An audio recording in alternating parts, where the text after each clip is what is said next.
Hello everyone and welcome back to the Horror Hut. Before you drift off, I thought it would be a nice idea if you can leave a comment to let me know where you are listening from. Right, let's get comfy and relax and let's begin. I had been doing deliveries long enough to trust the rhythm of the night, the app's soft buzz, the route popping up, the brief arithmetic of timing and tips. The car smelled of pizza grease and the cheap air freshener I'd hung from the mirror. New car, the tag promised, and my hands still had the warmth of the last order. It was a Tuesday, slow but steady. The road outside town hummed under the streetlights like a low engine. The order came in with an odd instruction line that made me frown. Leave inside. Client waiting. The address was on Maple Hollow, the little subdivision with the mailboxes that leaned like old men. The map pin dropped at a house we delivered to before, a neat bungalow with a porch swinging geraniums in summer. I hit accept and thought nothing of it. Leave inside meant the customer trusted you or the porch was safe. People put out tags sometimes. When I pulled up, the place was wrong in a way that registered first as a silence. No porch light, something I'd noticed before in 2 or 3 other houses and chalked up to economy or a burned out bulb. No curtain movement, no faint TV glow behind the shallow blinds. The mailbox sagged, its flag stiffer than I remembered. There were 3 newspapers folded on the stoop, still dry from last weekend, pages fanned like a small, complacent animal. The grass in the yard had the careful, untrimmed look of someone who either had just moved in or just stopped caring. My phone showed the ETA was immediate. The app's map pin had inside stamped in its little status bubble. I stood on the drive and checked the lock icon on my order screen, the delivery confirmation options waiting. My phone had 1 bar, enough for a call, probably. I should have called the number on the app. I dialed and heard a ringtone go through twice. Voicemail picked up. "Hey, it's Maple Hollow Pizza. Your driver is outside." I left it short, efficient. No answer. The building felt like a photograph that had been left out in the rain, the porch lightless, the paint peeling on one corner like a paper strip. There were rational explanations I told myself while I crossed the lawn. Maybe the customer went out and forgot to cancel inside. Maybe guests were asleep. Maybe it was a mistake. I slid the pizza bag off my shoulder, the box still warm, perfumed with garlic and tomato.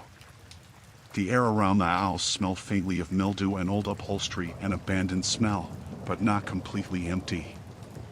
The front door had a mail slot. Through the thin gap I could see a dark entry foyer, an outline of a staircase. No light. No welcome mat, oddly. I rapped on the door 3 times with the knuckle of my left hand. The sound was too small on the hush. After the 3rd knock, from inside the house, I heard the faint rustling of fabric like curtains moving, and then something else, a scrape at the base of the interior door. I supposed it was pets or settling pipes, and I told myself to be patient. Then a voice, muffled and oddly intimate, answered from behind the wood as if it were right next to the lock. "Thanks, please leave it at the counter." The words were exactly the phrasing the app had shown me. Calm, domestic. Please came again with a small, precise ache. It should have been ordinary, a human voice in a human house. But the tone made the hair along my arms prick. It was too clipped, as if read from a script. And there was an echo I couldn't place, a second whisper layered under the first, out of time, like something beyond the plaster. I slipped the pizza through the mail slot, catching the edge of the box as it thunked onto the hallway carpet inside. The sound was small and domestic, somebody would fetch it in a moment. I leaned my palm flat against the door, felt the warmth of the wood. Behind me, the street was empty and enormous, a watercolor pool of sodium light. I waited. Something moved in the doorway. Not a person, but the impression of motion, a shadow like a hand waving on the inside of the curtain. The voice said, "Thank you," and then, as if thinking of an afterthought, "Please come in." Doors unlocked. My rational brain toggled through sensible responses. Never enter a stranger's home. take a photo of the receipt, wait in sight. But curiosity is a small, sticky animal, and I had been up since dawn, driving on autopilot. I thought about the tip. Sometimes a little conversation got you a better rating. I should have left the pizza on the mat and walked away. Instead, I rapped the door again and called, "Hey, I left it inside. Are you okay?" There was a delay, then a soft sound like someone settling their weight. The deadbolt slid with a sound I can still hear when I'm too awake at night, a metal sigh. The door clicked inward an inch. The voice, closer now, a whisper right behind the wood, said, "Come in." "It's just me." I told myself to be professional. I told myself deliveries sometimes required a step inside to slide the order on the counter, to hand over a receipt. The do not enter rules we've been taught should have been bright neon in my mind, but these principles can be dimmed by exhaustion and the soft human need for approval. I turned the knob. The owl smelled like laundry left too long in the washer, sweet, sour, faintly fermented. The foyer was dim, dust motes spinning in the slant of streetlight through a window. The hall led past framed photographs hung in a row, smiling people at a beach, a small child with a crooked tooth, faces that were perfectly ordinary but unsettling because they were not the faces I'd seen on the app. The living room light was on, a TV screen glowed with a frozen soap opera.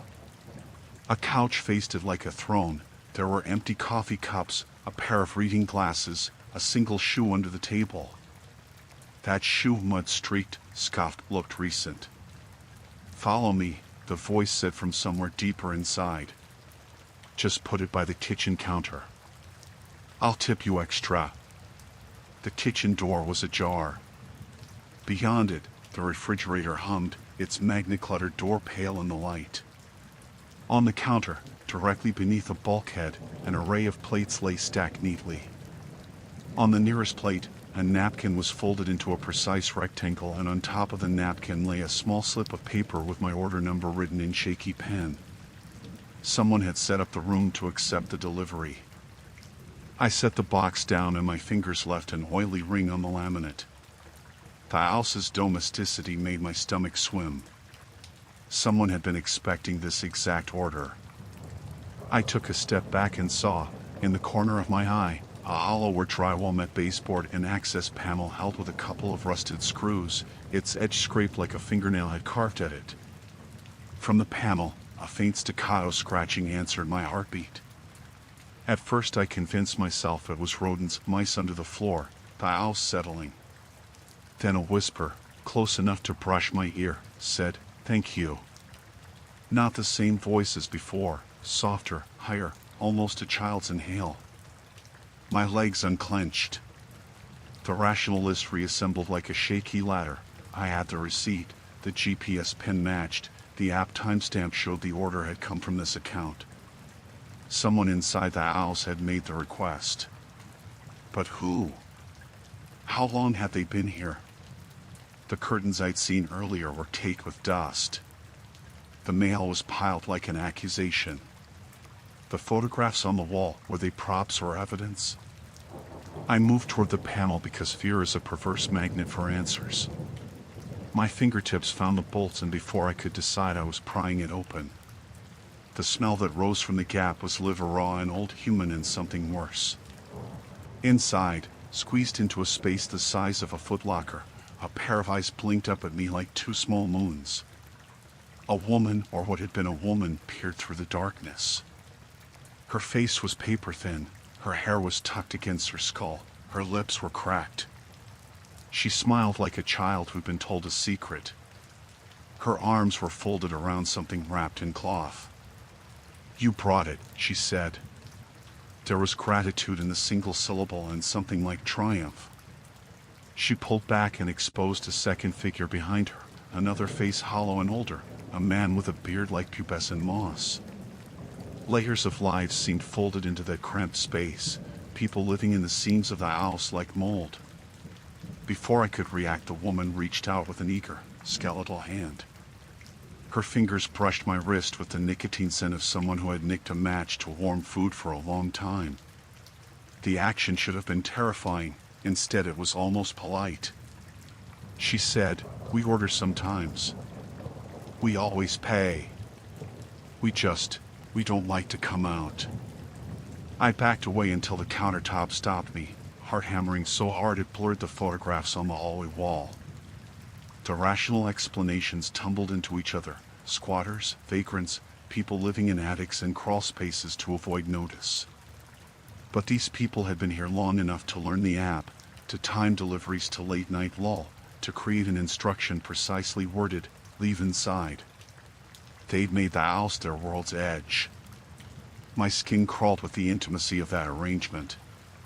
"Police," I said, the word an act of solidity. "I'm calling them now." The woman's smile failed. The second face looked on as if from the bottom of a well. "We don't like cops," she said softly.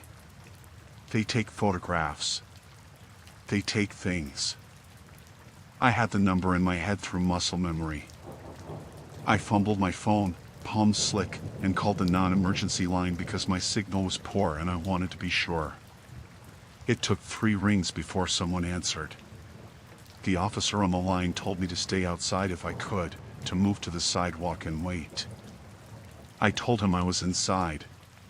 He snapped, asked where I was, and I realized the dangerous smallness of the house closing in. When I stepped out into the porch with the app still open on my screen, the woman's voice followed me, soft and almost maternal. "We ordered to be sure. We don't mean harm." We waited. The police arrived in a pair of cars with lights like low constellations. They moved with shoes that sounded like a dozen rehearsed lies. I told them everything about the mail, the curtains, the pictures. They took my details, then pried the panel open with a crowbar as if it were a stage prop. The cramped dark yielded to the flashlight's eye. What they found inside filled the back of the cruiser's log for 3 pages: 2 adults and a teenage boy, living in the wall cavities behind the kitchen and the attic eaves, a network of tunnels cut under the house and between studs, bedding me from thrift store blankets, a cache of receipts and empty food boxes, and, worst of all, mail from a dozen different addresses, some years old. They'd been ordering food, sometimes paying in cash, sometimes noting the app's comments to minimize contact. The police spoke to them gently and then with the practical bluntness of people who have to turn private horror into records. The woman, whose name the officers eventually pulled from a chipped driver's license hidden in a tinfoil packet, cried when they unfolded a blanket.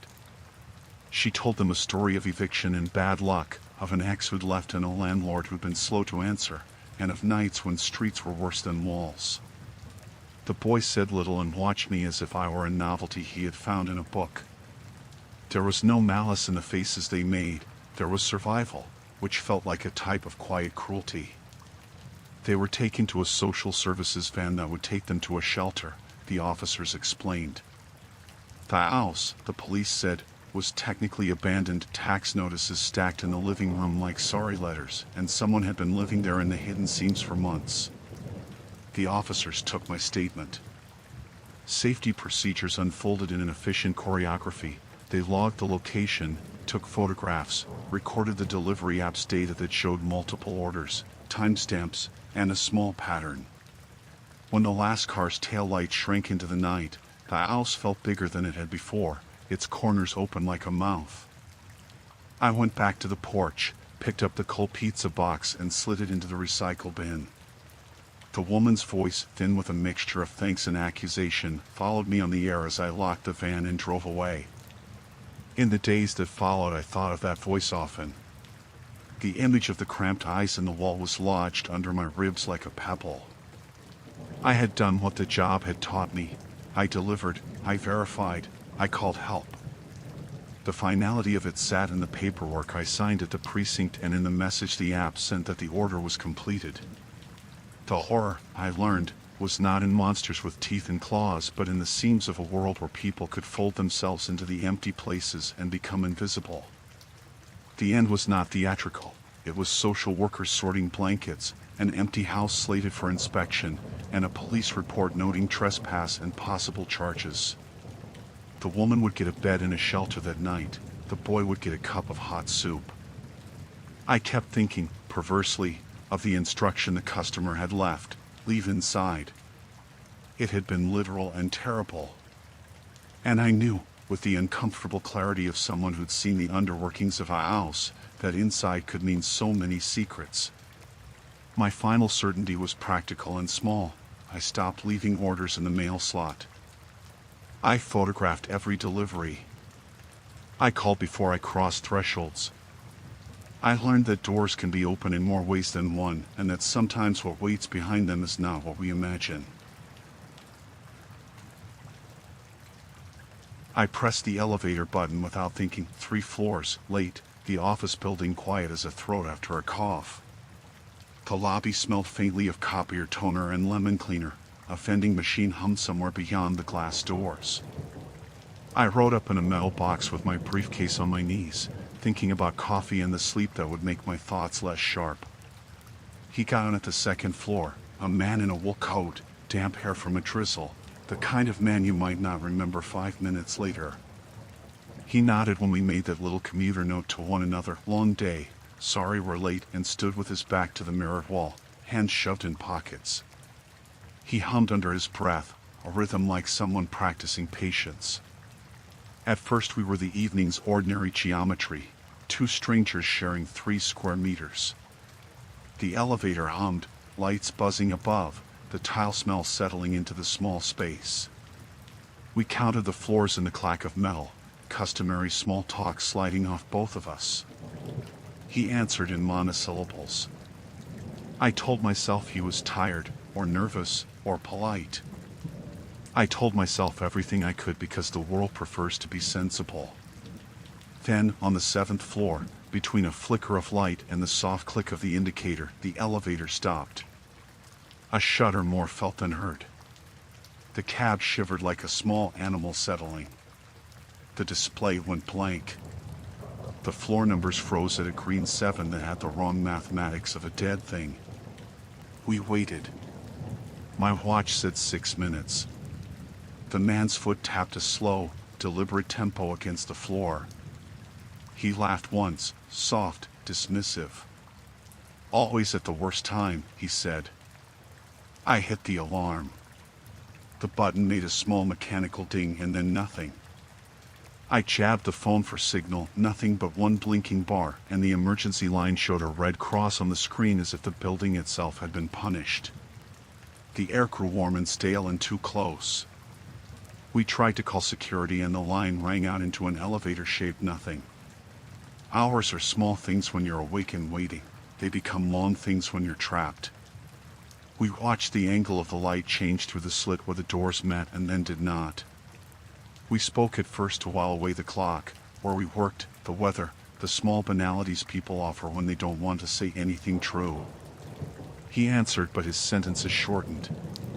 The tapping of his foot slowed to irregular beats, and the hum under his breath acquired bitterness. When 3 hours had taken the shape of a long, slow evening, the normality crumbled on the seam of a laugh that wasn't laughter. You know, he said without preface, I always carry things. You should too. There was no humor there, just a soft, precise statement. He reached into his coat pocket with a calm that made me aware of every hair on my arms. The movement was small and the world narrowed to the line of his hand. He turned his palm to me and opened it. A folding knife lay there, blade half exposed, catching the light with an indifferent coldness. I wanted immediately to manufacture every reasonable explanation: utility knife, fruit cutter, a tool for work.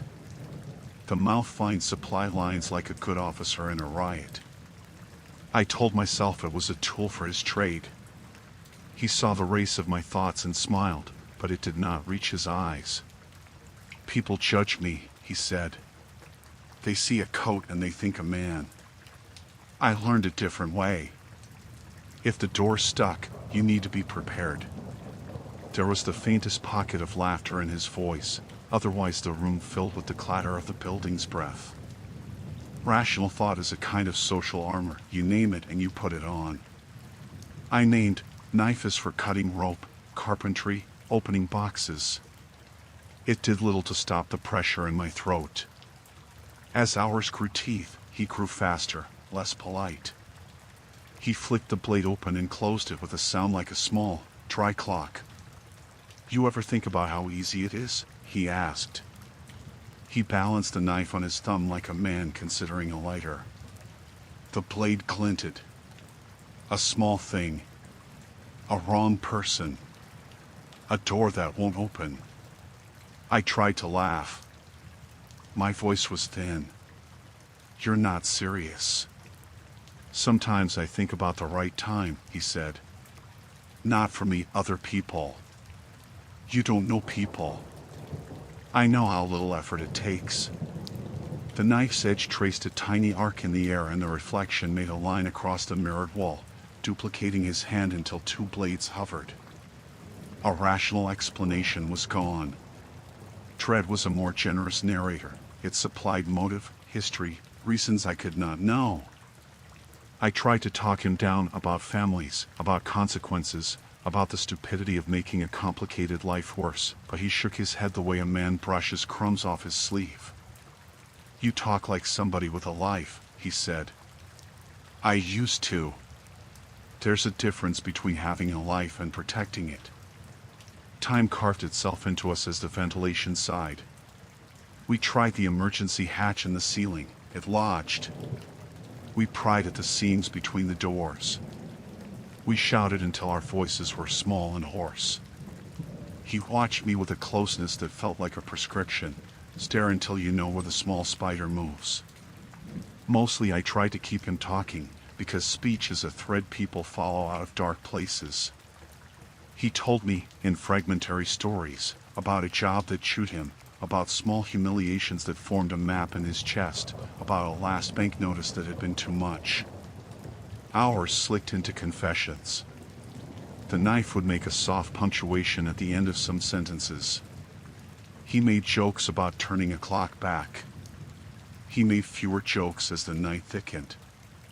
When he stood and pushed his back to the mirrored wall, breath fogging the glass, I saw the knife move from his hand to the back of his waistband. The casualness of the motion was an announcement.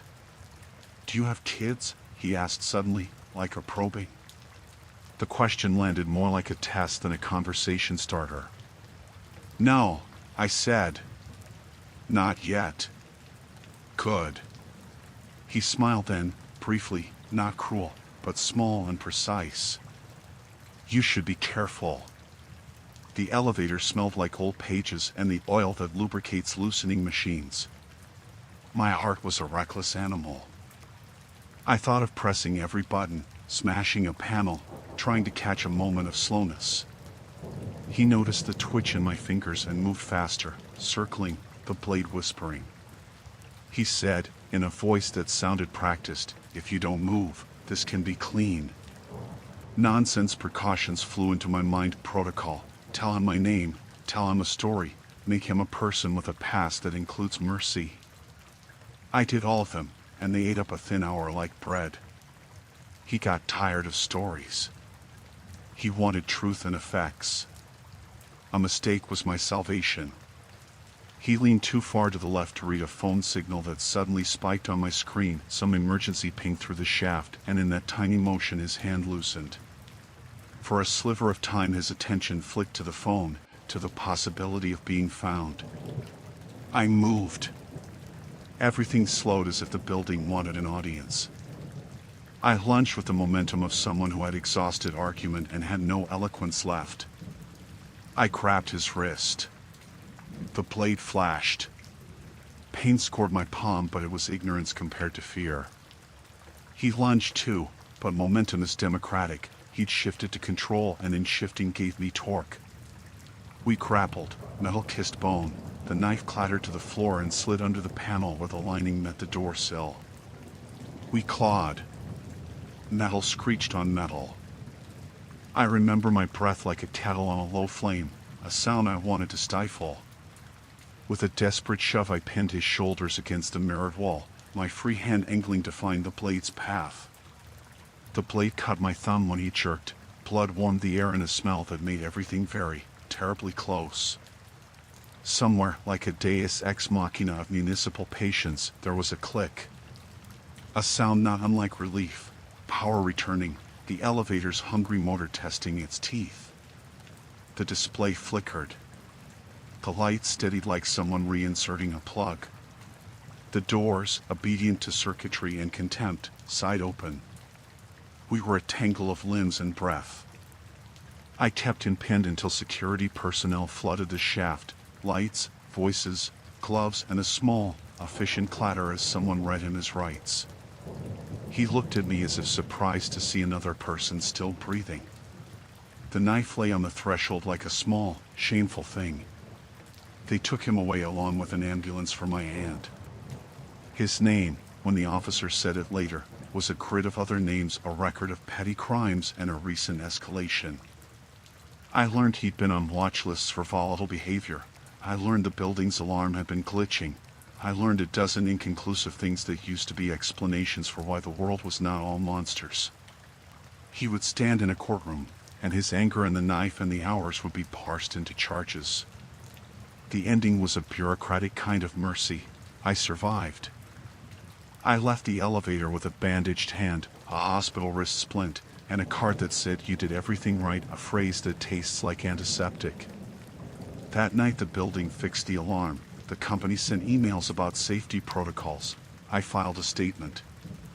Sometimes, late, I relive the small animal mathematics of it, the second his hand loosened, the exact angle the blade took, the way the light died and came back. I still flinch at the click of a folding knife in a pocket. I rebuilt reasons and sensible narratives for days, because survival wants handwriting that wasn't panic. But the truth is simple and ugly and decisive. A stranger with a weapon decided to see if I would be collateral. I decided to move. Hours had stretched thin and mean, but they ended when I chose a moment and acted. The elevator doors opened. He went to a cell. I went to a hospital. I bear a pale scar across my thumb, a tidy, conclusive line, and the memory of a man's smile that never quite reached his eyes.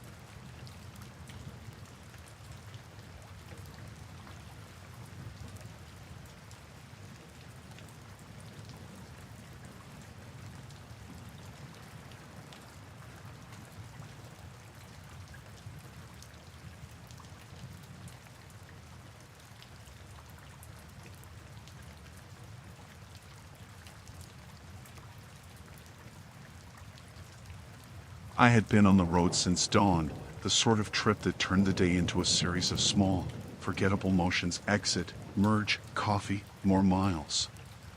By late afternoon I wanted nothing more than to shave off a few minutes and follow the GPS's smudged shortest route. It led me down a narrow feeder road I'd never noticed before, edged with chain-link fencing and signs that read "No trespassing and authorized vehicles only" in rusted lettering. Ordinarily I would have turned back. I told myself shortcuts were practical. I told myself I was in a hurry. I told myself a lot of things because that's how you quiet a creeping unease. At first the industrial district looked ordinary for an afternoon outside the city.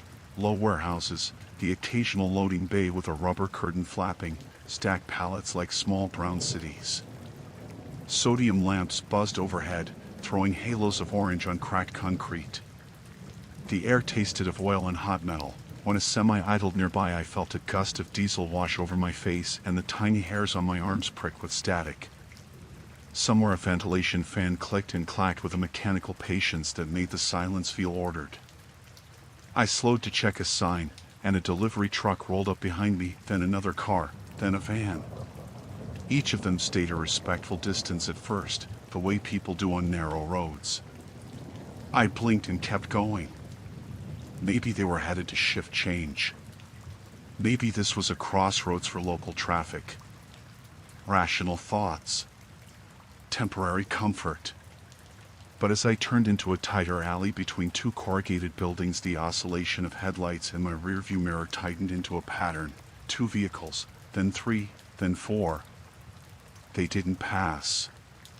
They matched my speed, mirroring me, maintaining a wedge of light like teeth closing. I checked my mirrors more often. the rear view a pool of moving white and red. At the next intersection I took a left, then a right, trying to shake whatever had latched on. The cluster of vehicles followed.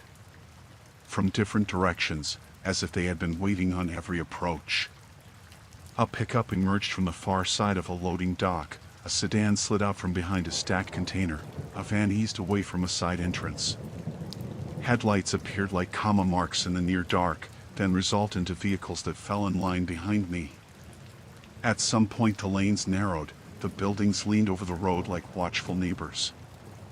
I began to feel observed the way you feel observed when a room goes quiet and someone is still cleaning their glass. The big rakes hummed, the vans idled, and every engine note seemed timed to my heartbeat. When I told myself these were drivers who had simply chosen the same route, my throat filled with a thin, dry taste of iron. My rational voice said this was improbable but possible. Another quieter voice tightened its grip and said, "Watch the mirrors." The first direct sign that this was not coincidence came when a vehicle closed the distance on my bumper and then eased in front of me. It wasn't fast or reckless, it was deliberate, as if someone had practiced the exact space to occupy. The driver of that car did not leave a gap or wave me by. They simply held the lane and waited.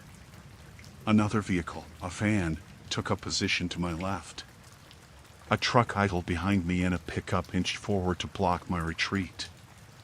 My peripheral vision filled with the shapes of headlights multiplying, surrounding me in a geometric patience that irritated the rational brain with how impossible it was. Panic is often a slow burn until it isn't. I tried to laugh once, a brittle thing, and told myself to be reasonable. These were shift workers. The warehouse doors had timed departures. Anyone could be lost. Then the man in the van leaned out a window and swung a flashlight. He didn't flash it like warning, no, he swept it like a stagehand revealing actors in place. The beam caught my mirror and for a slice of second I saw faces not turned in surprise or concern but arranged, composed, like harbingers. No one shouted. No one gestured for me to move. They simply oriented themselves to me and held position. I tried to back up. Gravel chewed at the tires. The truck behind me matched my reverse and crowded closer. Every route I tried to take was answered by the quiet arrival of another vehicle, appearing from a gap in the stacked pallets or the shadow of a loading dock. I could not tell where they emerged from. I only knew, with a blunt and particular certainty, that they had filled every conceivable escape route with synchronized patience. My phone, dead earlier, blinked with a single bar and then went dark as if the industrial shadows ate the signal. The GPS icon spun, impotent. I felt the distance between option and trap collapse. The human mind scrambles. I considered confrontation and dismissed it because cars were the only barrier between me and whatever those men wanted. I thought about driving straight through the cluster, using the car like a contemptuous battering ram. I thought of staying very still and becoming unreadable. All those choices require resources you don't have when fear gets to your hands first. When one man finally walked from his vehicle toward my driver's door, he did not hurry. He did not shout. He moved with a loose, deliberate rhythm, a casualness that was hardest to rationalize. In his hand he held something long and dark, like a bar or a crowbar, tucked against his thigh, reflecting the sodium light in a dull, hungry glint. The van doors behind him closed like punctuation. The others remained in their cars, engines idling, a ring of lamps around me. He stopped at the driver's side and tilted his head as if listening, not for words but for tone. My window was up, my hands trembled over the wheel. He tapped the metal of my door with 2 knuckles, 3 small, soft sounds, and said, as if reciting a courtesy, "You took the wrong way." There was 1,000 ways to answer. I tried the easiest one. I couldn't have known. I muttered something about detours and GPS and apology. He smiled without humor. "Everyone owes," he said, and his voice folded into the engine hum like a second bass line. The phrase had no context, but it hung in the air like a claim. I threw the car into drive and lunged forward. For a breathless instant a narrow gap opened. My bumper scraped something soft and metallic at the edge of the road, sending a stinging vibration through the chassis. A man lunged and surged after me, not quite catching the fender but catching the rush of air as I passed. The ring of headlights followed, 10 reflections, 20, as though the industrial area had leaked a dozen more unlit cars into the alleys. The stench of oil and hot rubber and acetone punched at my face. I didn't stop. My tires shredded on concrete turned to gravel. The car shuddered, but it kept going. I smashed through a chain-link fence where the road bent toward the freeway, metal protesting in a scream that sounded like a distant animal. I saw the sign for the highway as if through salt in the eyes and steered toward it like a thing hoping for rescue. On the on-ramp I looked in the mirror. The parked cars and men were not there. The road behind me was a flat, ordinary sprawl of warehouses and stacked pallets, empty as if they'd never been. My hands shook so badly I could barely hold the wheel. I took the first exit off the interstate, pulled into a 64-hour truck stop, and sat in the car for an hour, engine idling, counting my breath until it steadied. I reported it at the police station in a voice that sounded small even to me. They checked the logs, called nearby yards, radioed the precincts. No clusters of cars were reported. No missing persons. No one on any camera in that industrial strip had unusual activity. A patrolman told me sometimes people get spooked on unfamiliar roads, sometimes memories mix with fear. His radio crackled commuter nonsense. He handed me a card and recommended I drive more cautiously. I drove home on the main roads after that, avoiding shortcuts like superstitious gestures. The neatness of the answer, my escape, my breath returning, the men gone, was both relief and accusation. I'd been seen, followed, nudged. I had escaped by the slimmest margin and no one could file the right form for that. The shape of what had happened remained sharp in my memory, the choreography of headlights, the way vehicles arrived from different directions as if the lots themselves breathed them out, the man who tapped the door and said I owed. Weeks later, when the city moved on and the world forgot the night, I found 3 long scratches along the passenger side of my car where metal had pulled against paint. There were small flecks of yellow paint in the groove's sodium lamp pigment, I realized, and only then did the memory coagulate into a simple, terrible truth. I had driven into a place where someone kept not one vehicle but many, and where the act of following from every direction was not accident but design. I had survived. I had my car. I told the story because survival needs witness. I will not take that shortcut again.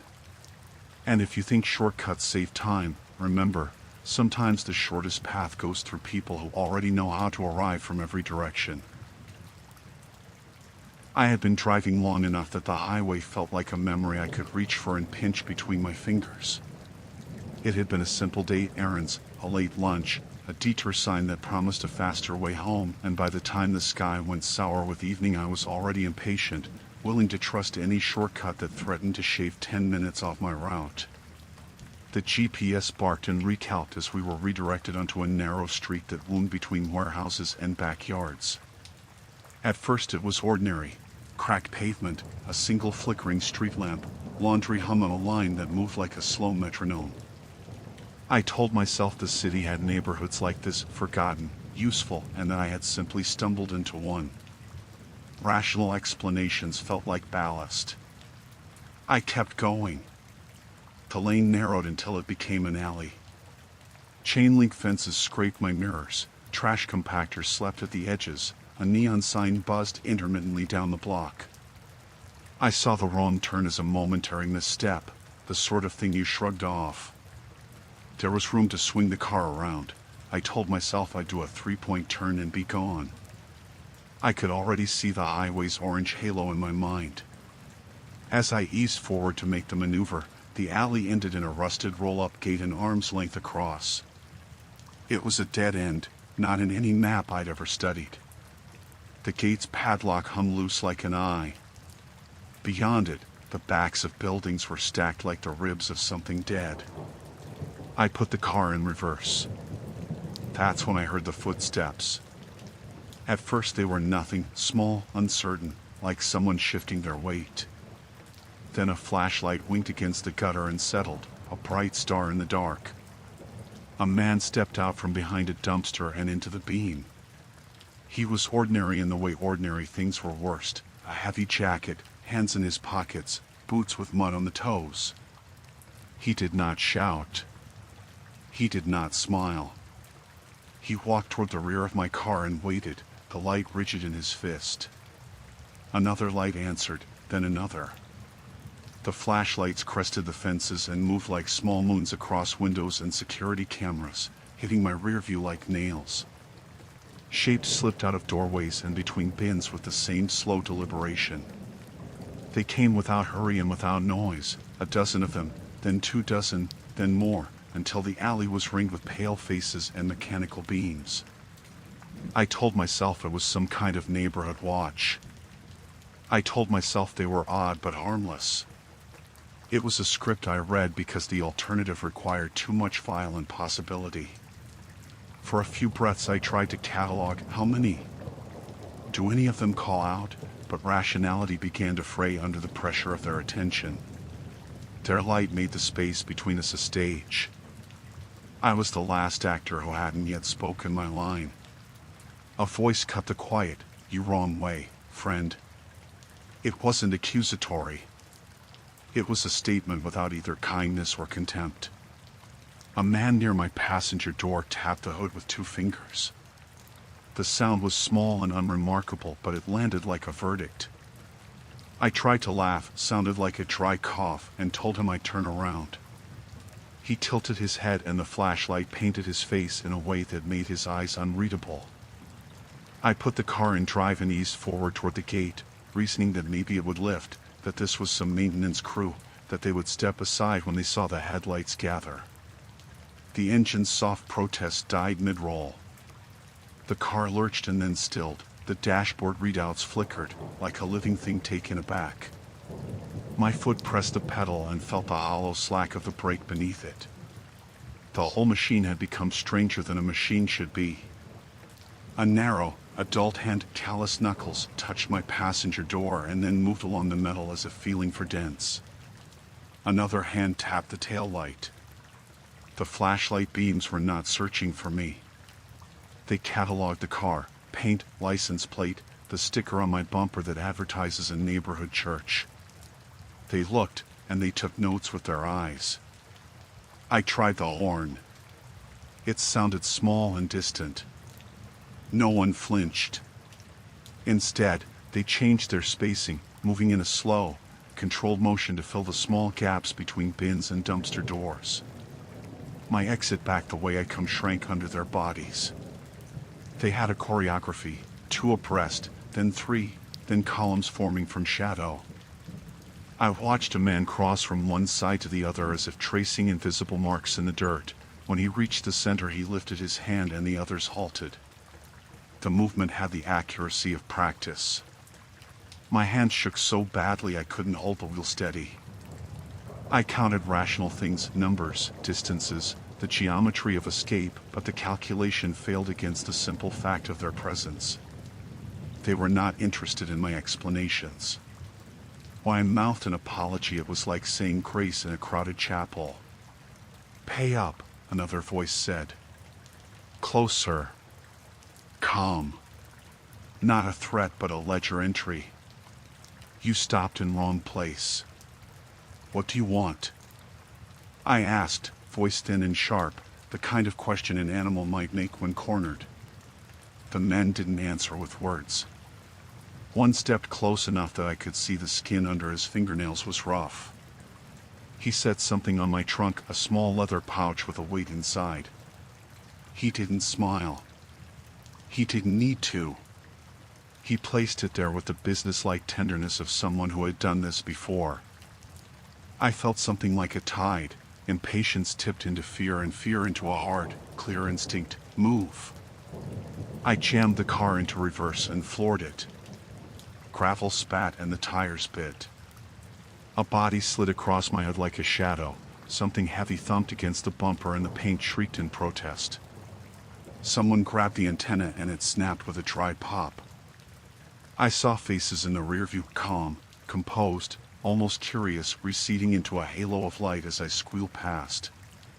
The pouch skittered and fell from the trunk, disappearing under a shuttered delivery bay. They did not chase, not past the gate. They parted like a curtain, a scene that allowed one frantic animal to slip through and not another. I didn't stop until I was back on the main road, headlights lancing into the whitewash of the city, lungs burning, hands cramped on the wheel. At a diner that smelled of coffee and bleach, I sat and tried to make sense of it, fingers tracing the ragged scratch along the hood where something had scraped. I called the police when they offered. The woman at the dispatcher's desk took notes and promised patrol cars. When officers checked the alley the next day, the gate was locked, the dumpsters in their places, no sign of a crowd. They found the leather pouch. I had left it on the seat when I swore I'd remembered every detail, and its contents were ordinary coins, old and dirty, the sort you might find in a car ashtray. The officer shrugged and said some people kept to their own rules, that urban myths grow where light is thin. He handed me a card.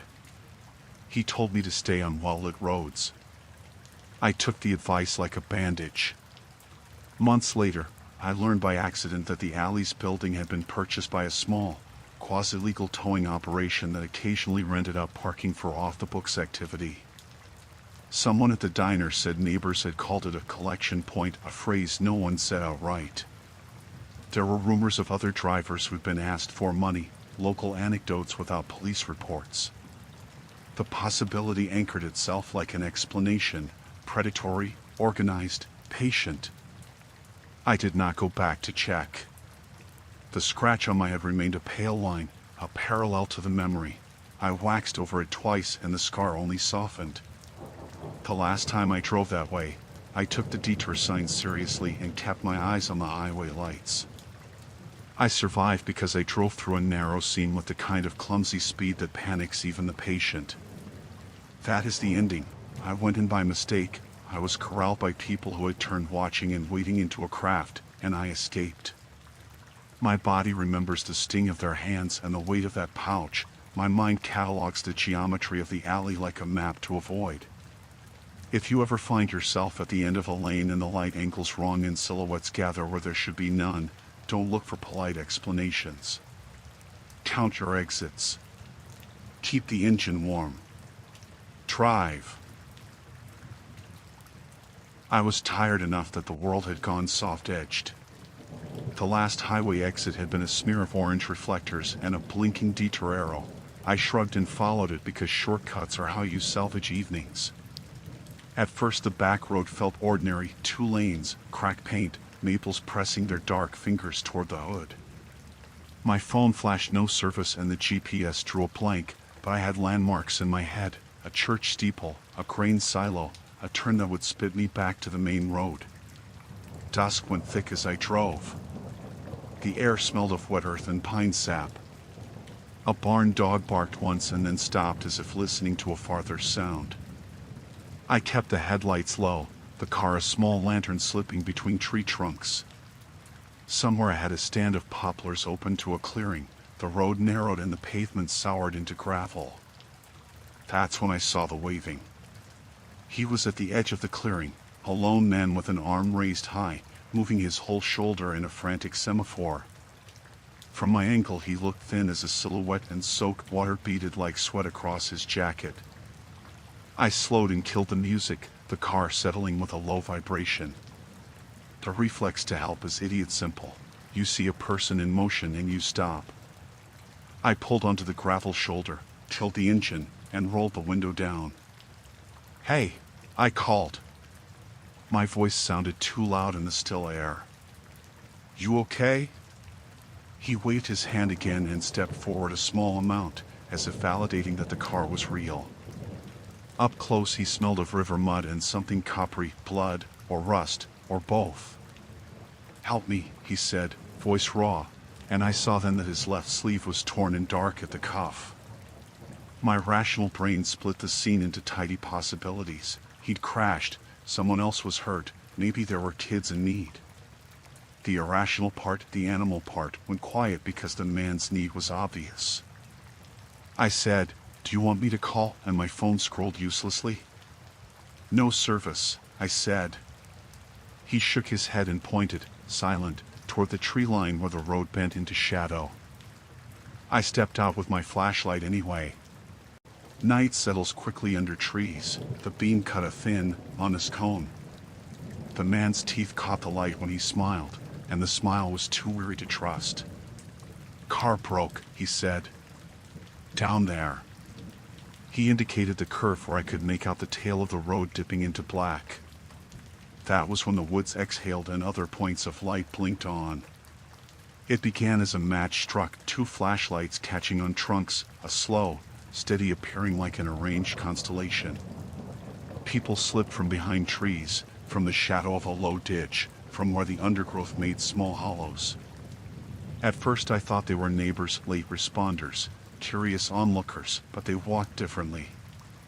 They were not hurried or shouting. They came out in pairs or alone, hands empty or in pockets, faces gray in the direct cone of light. There was no chaos to their approach, only the deliberate, spaced cadence of people stepping into formation. The rational scripts tried to run, perhaps volunteers hunting a lost hiker, perhaps a search party, perhaps a funeral procession gone astray. None fit right. Their mouths were closed. Their eyes had the flat focus of people who had rehearsed stillness. One by one they closed the ring around my car, 10, then 20 people circling so the beams of their flashlights cut across the hood and through my windshield in pale lines. My throat had gone dry. I moved back toward the driver's door and felt suddenly like an actor who'd missed his cue. The man who had first waved at me stood a yard away, hands shoved in his jacket, looking not at me but at the horizon my headlights implied. He said nothing. A woman near him tilted her head and the flashlight picked her cheekbone clean. Her mouth was a thin line. Their breathing was ordered. It seemed choreographed to not startle the night.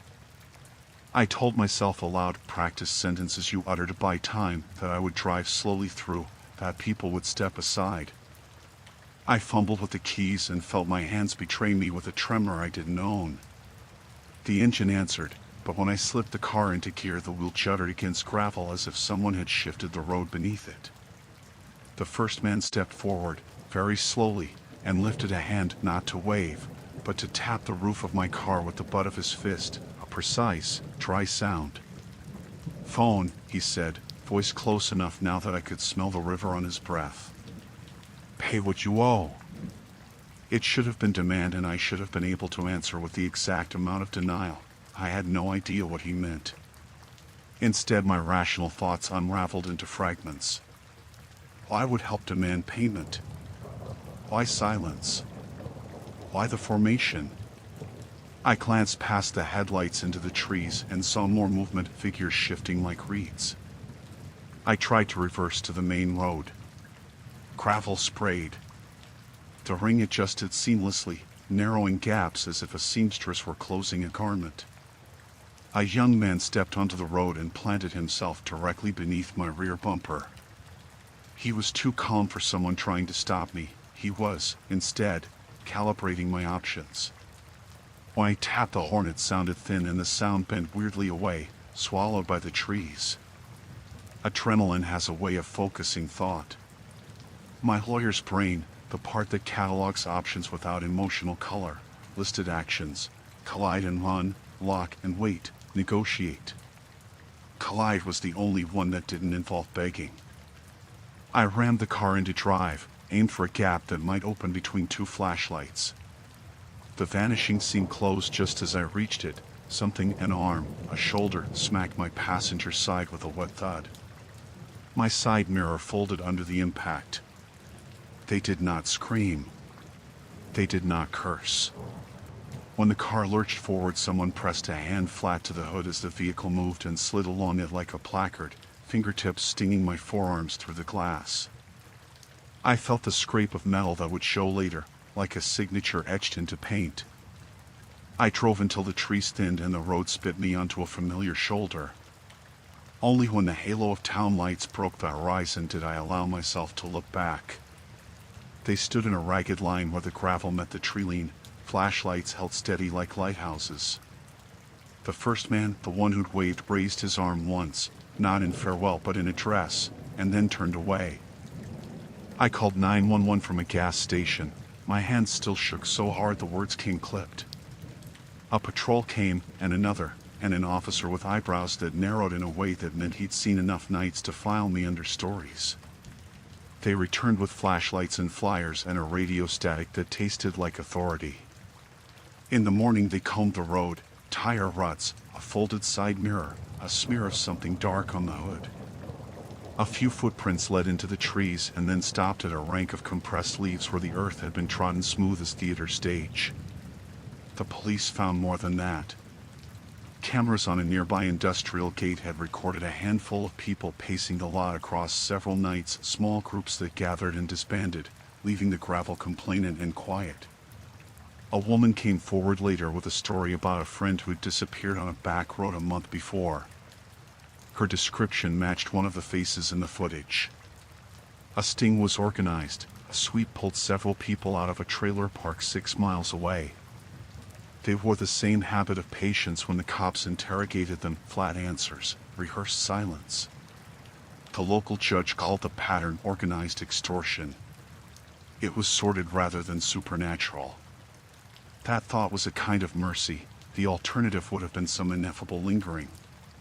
The men in the trees, I was told, were not ghosts but predators who used the town's geography and the silence of its edges like a trap.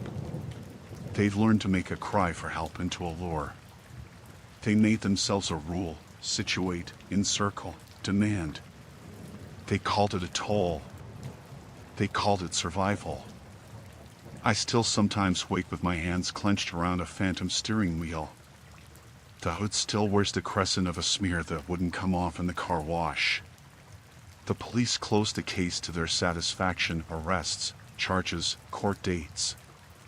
The news printed a short piece and then moved on. I survived because I kept the engine warm and because, in a moment of thin, sharp instinct, I chose impact over politeness.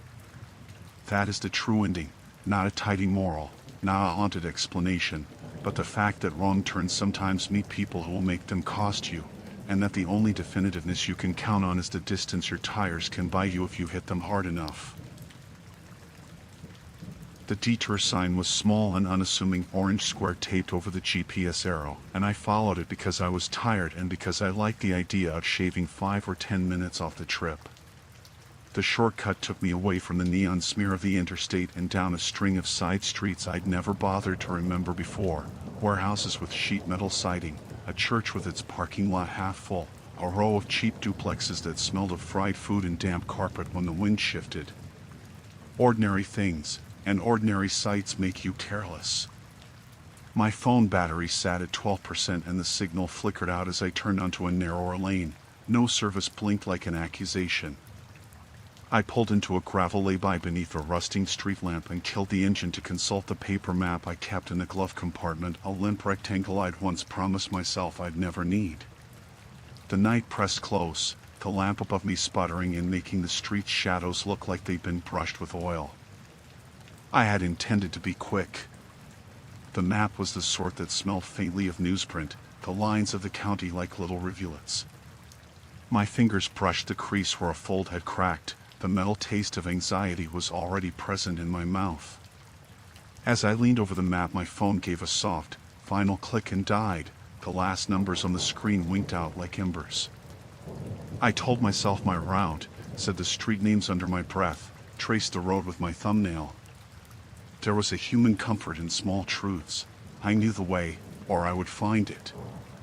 The sound came then, soft, too discreet to be anything but deliberate, the whisper of a seatbelt being fastened, the faint clack of metal. I looked up without thinking and saw through the rear window the silhouette of someone lowering themselves into my car. The motion was as quiet as a shadow folding. For a fraction of a second I thought it was a child playing at stealth. Same possibilities stacked themselves like dominoes: prank, mistake, a friend from college with a cruel sense of timing. The person moved with an ease that made my skin go cold. When he buckled the strap, I heard it click, and the sound landed in me like proof. I stood up too fast, the map fluttered to the gravel, and the flashlight from the street lamp left my hands in a useless halo. He reached for the dash, fingers long and steady, and in that small, effortless motion he stole my agency. "Hey," I said. It came out unnecessarily soft.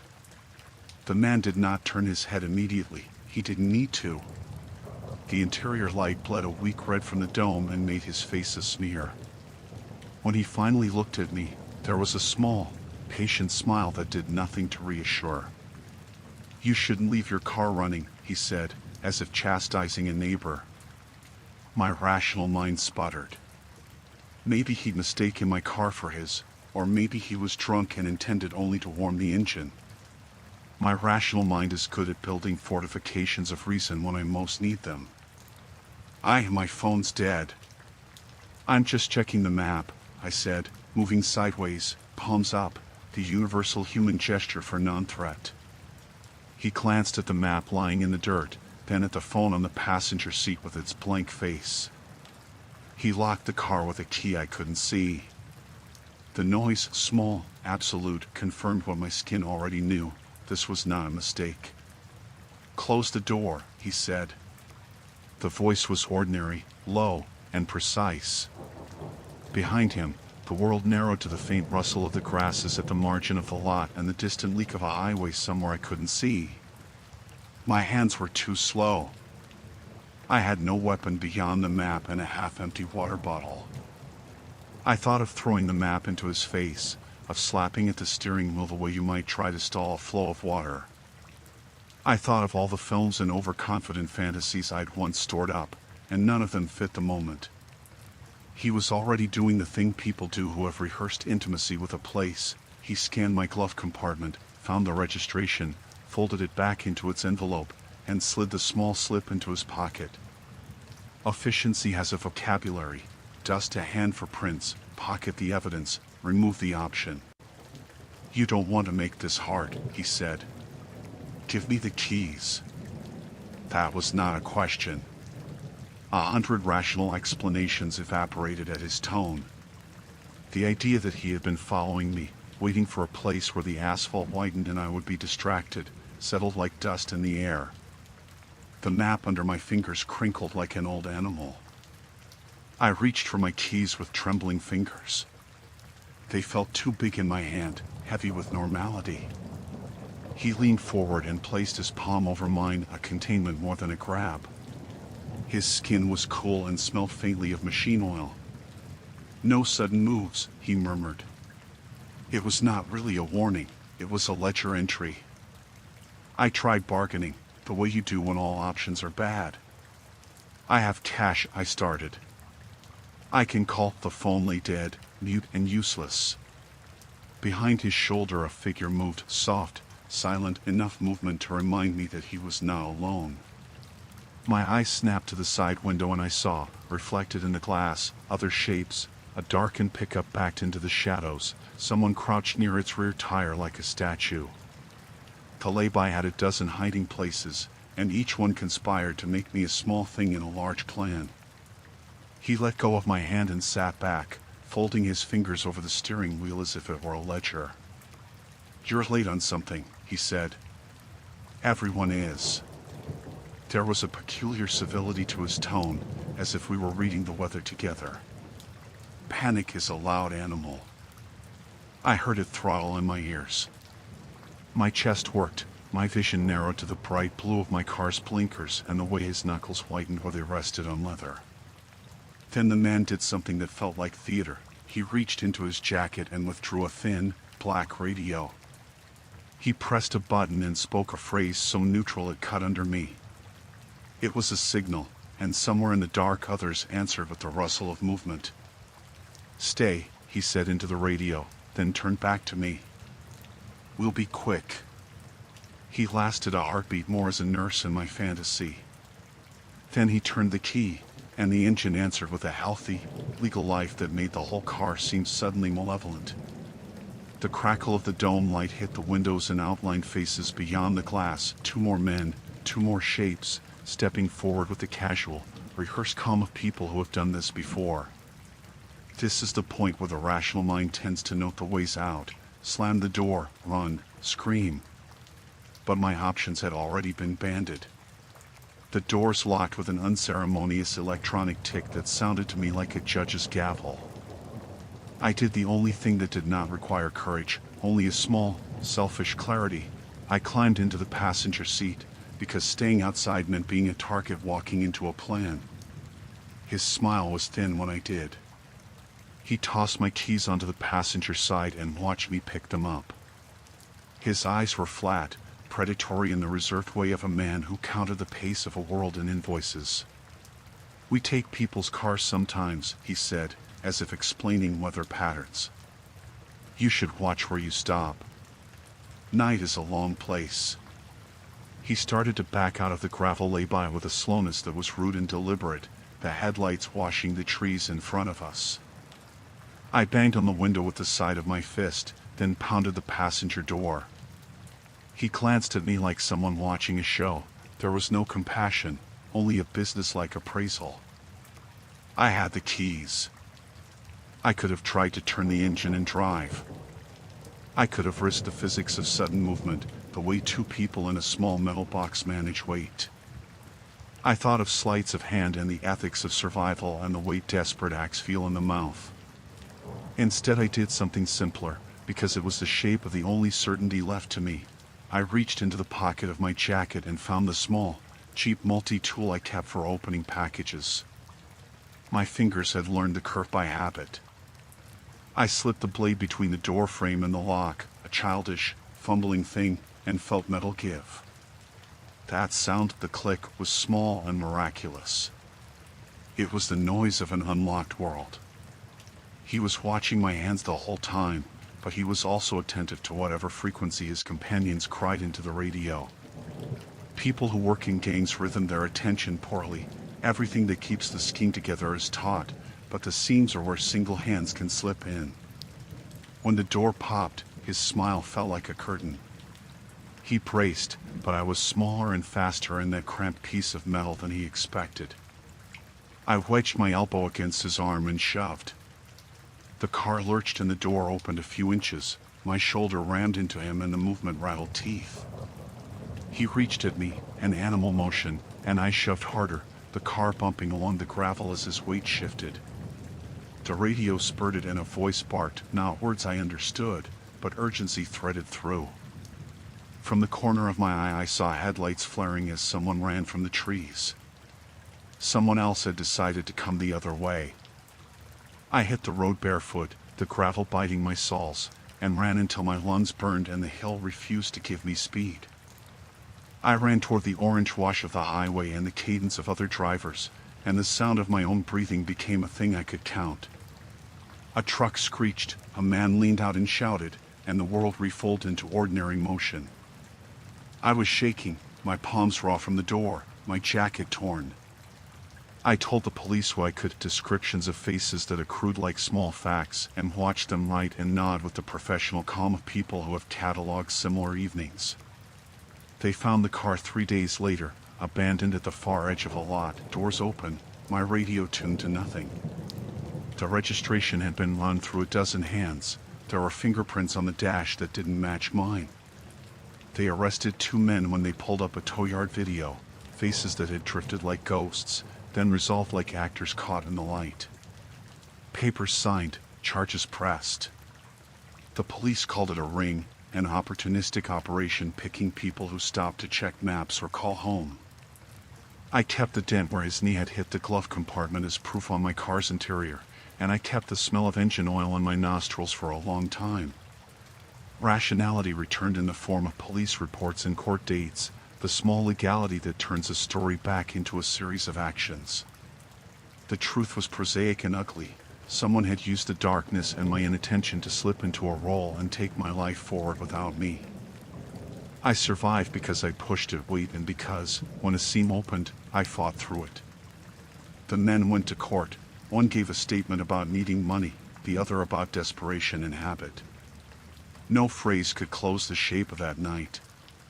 The ending was concrete: arrests, restitution, and the slow, stubborn reassembling of a life that felt, for a while, like a cracked vase glued in a hurry. If there is a lesson, it is not a moral trite enough for a billboard. It is simply this: wrong turns make you small and visible, and ordinary things, maps, phone batteries, the kindness that stops for people on the road, are the very things someone else will plan around. I learned to keep both hands on the wheel and to trust the glow of a 24-hour place. I learned, cleanly and finally, how quickly a quiet man can slip into your life and try to drive it away. I was tired, the kind of tired that makes small decisions feel like they require courage.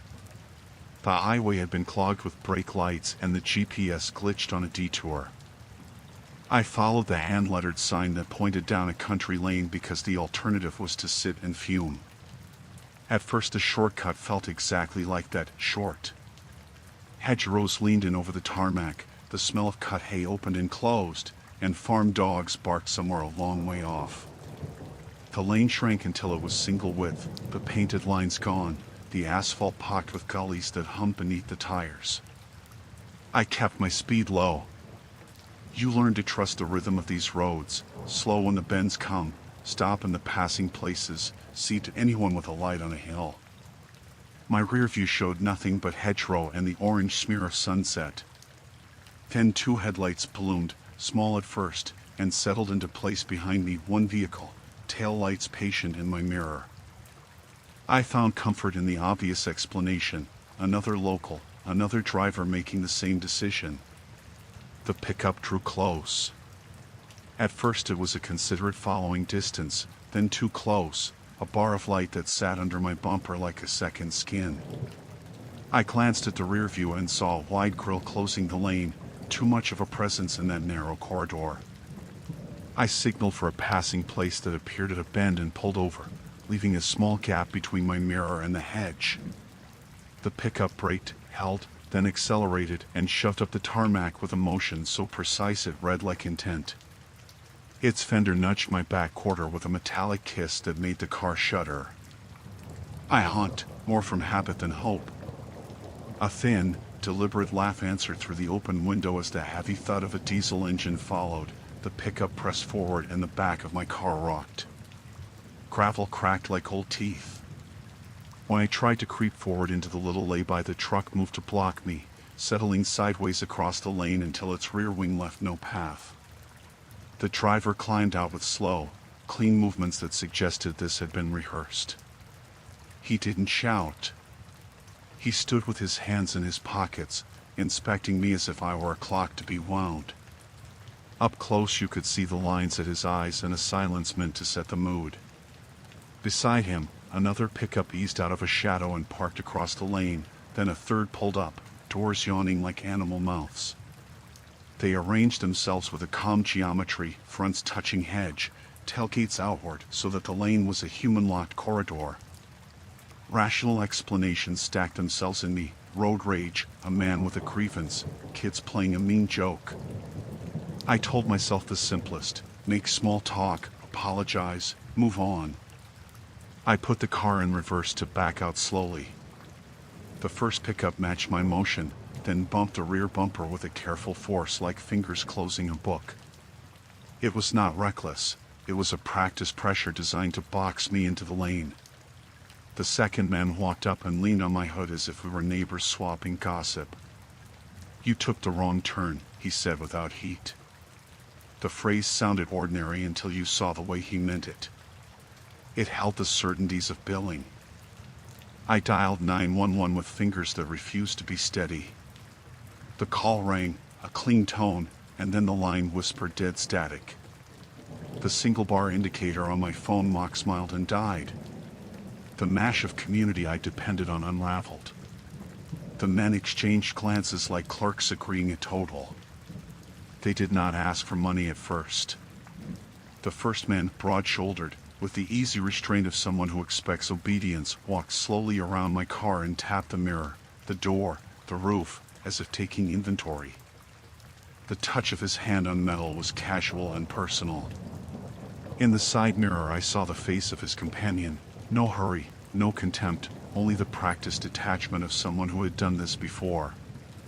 When he finally opened his mouth, it was to name a price. "You pay for the lane," he said. "Not a demand, not a theft, a tariff. An account to be squared. 15, and we'll let you go." I laughed because disbelief felt lighter than fear. "I don't have that," I started. "Put what you have in the pouch," he said. He produced a small leather bag, slapped it on my hood with the casual exactness of a hand that does not tremble. The other men circled, pocketing their phones in deliberate silence like witnesses tucking away evidence. I did what people do when time narrows to a single, urgent arithmetic. I emptied my wallet into the pouch, cards, crumpled bills, a receipt for coffee, and shoved it back through the partially lowered window. The first man counted with slow fingers, eyes like a ledger.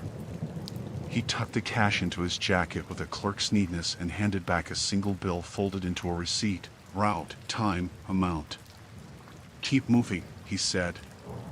His voice had the flat finality of a clerk stamping a form. When I reversed, the truck blocking my line didn't lurch to cut me off. It slid, like a door opening, just enough to let my bumper through.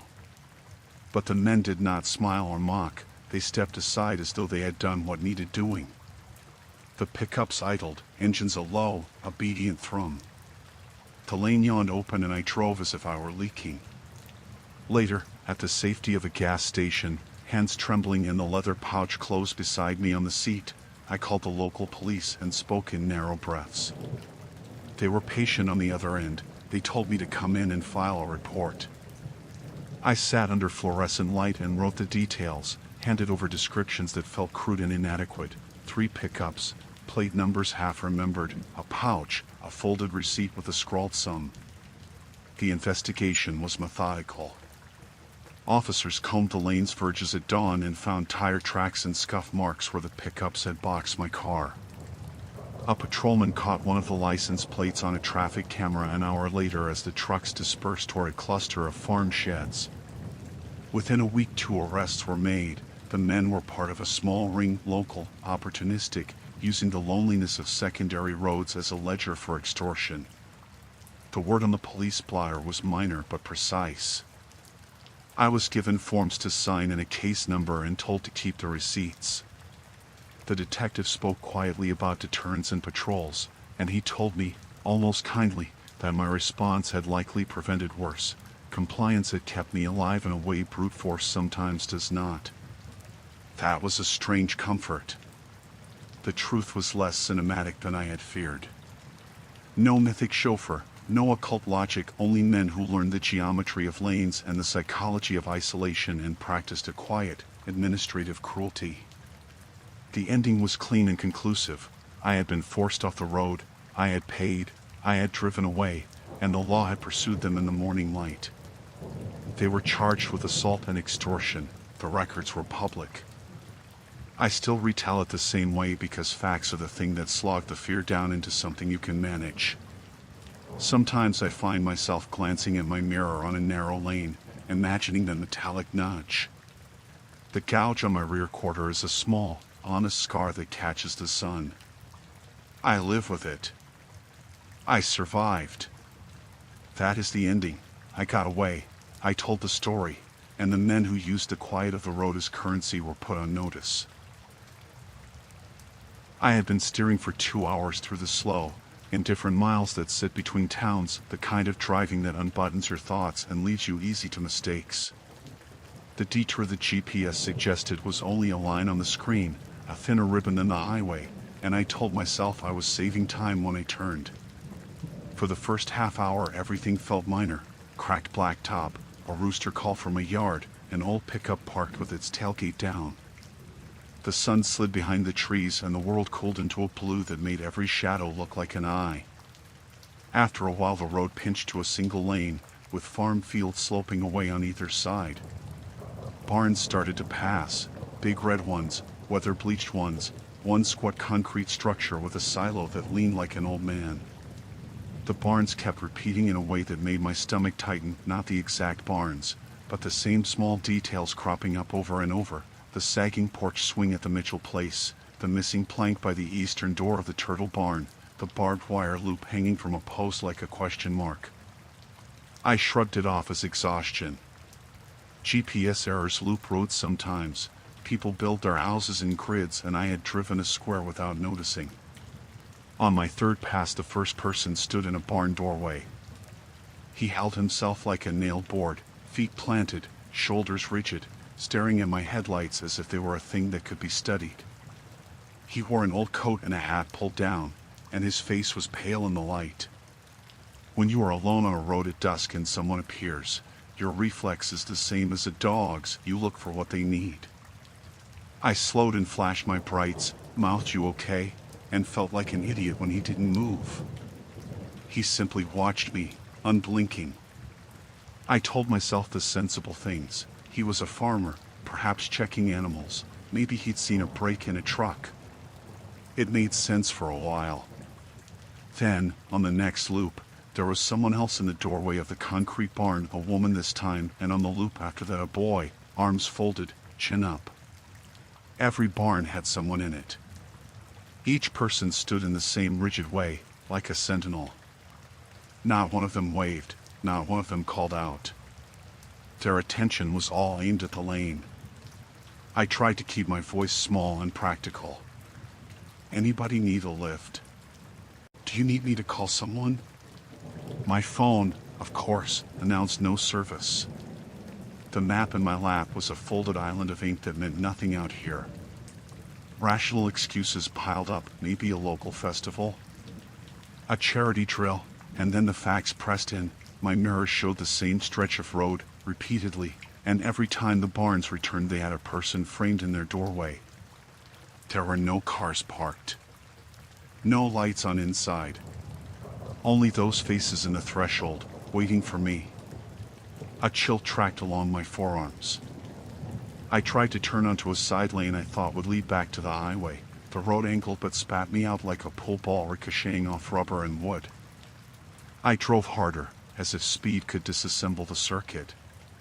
The barns and the watchers held their places and seemed to lean forward a degree. Their faces took on detail in the sweep of headlights: a hollow near a temple, a scar down the cheek, the small, awful clarity of eyes that do not blink when you expect them to. Panic takes shape slowly. First you try to be reasonable.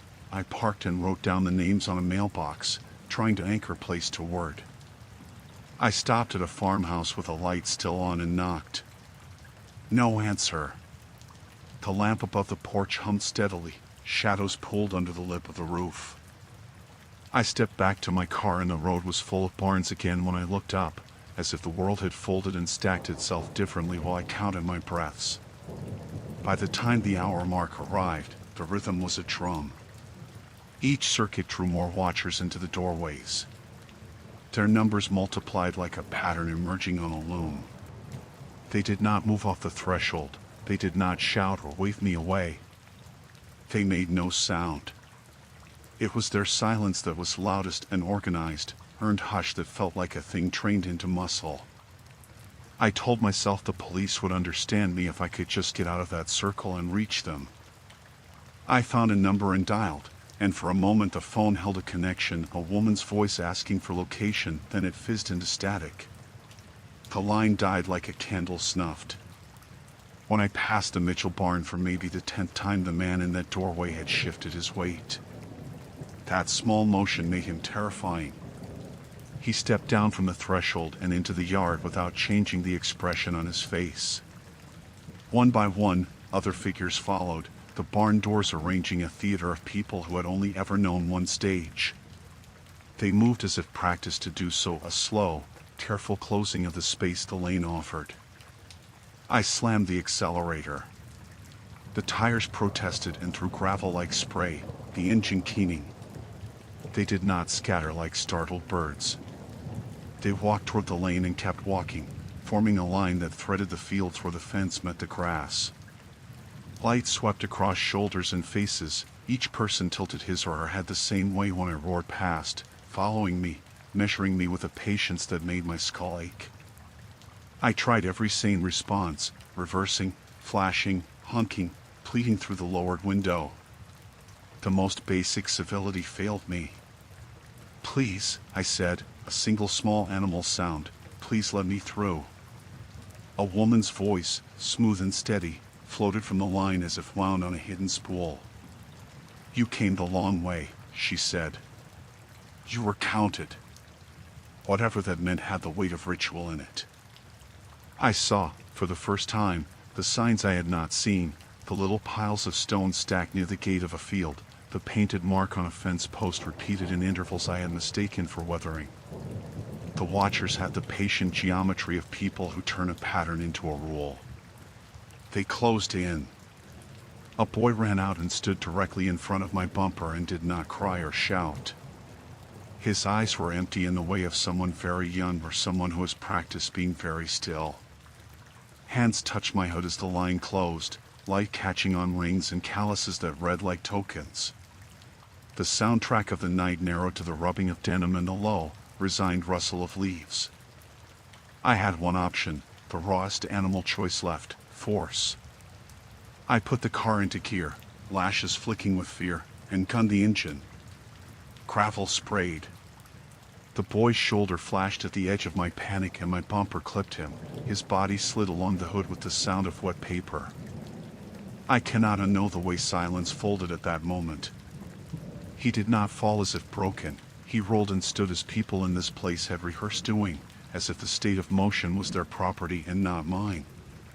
Someone touched the hood where his body had passed, felt the metal as if checking the temperature of something that had belonged to them. I kept driving.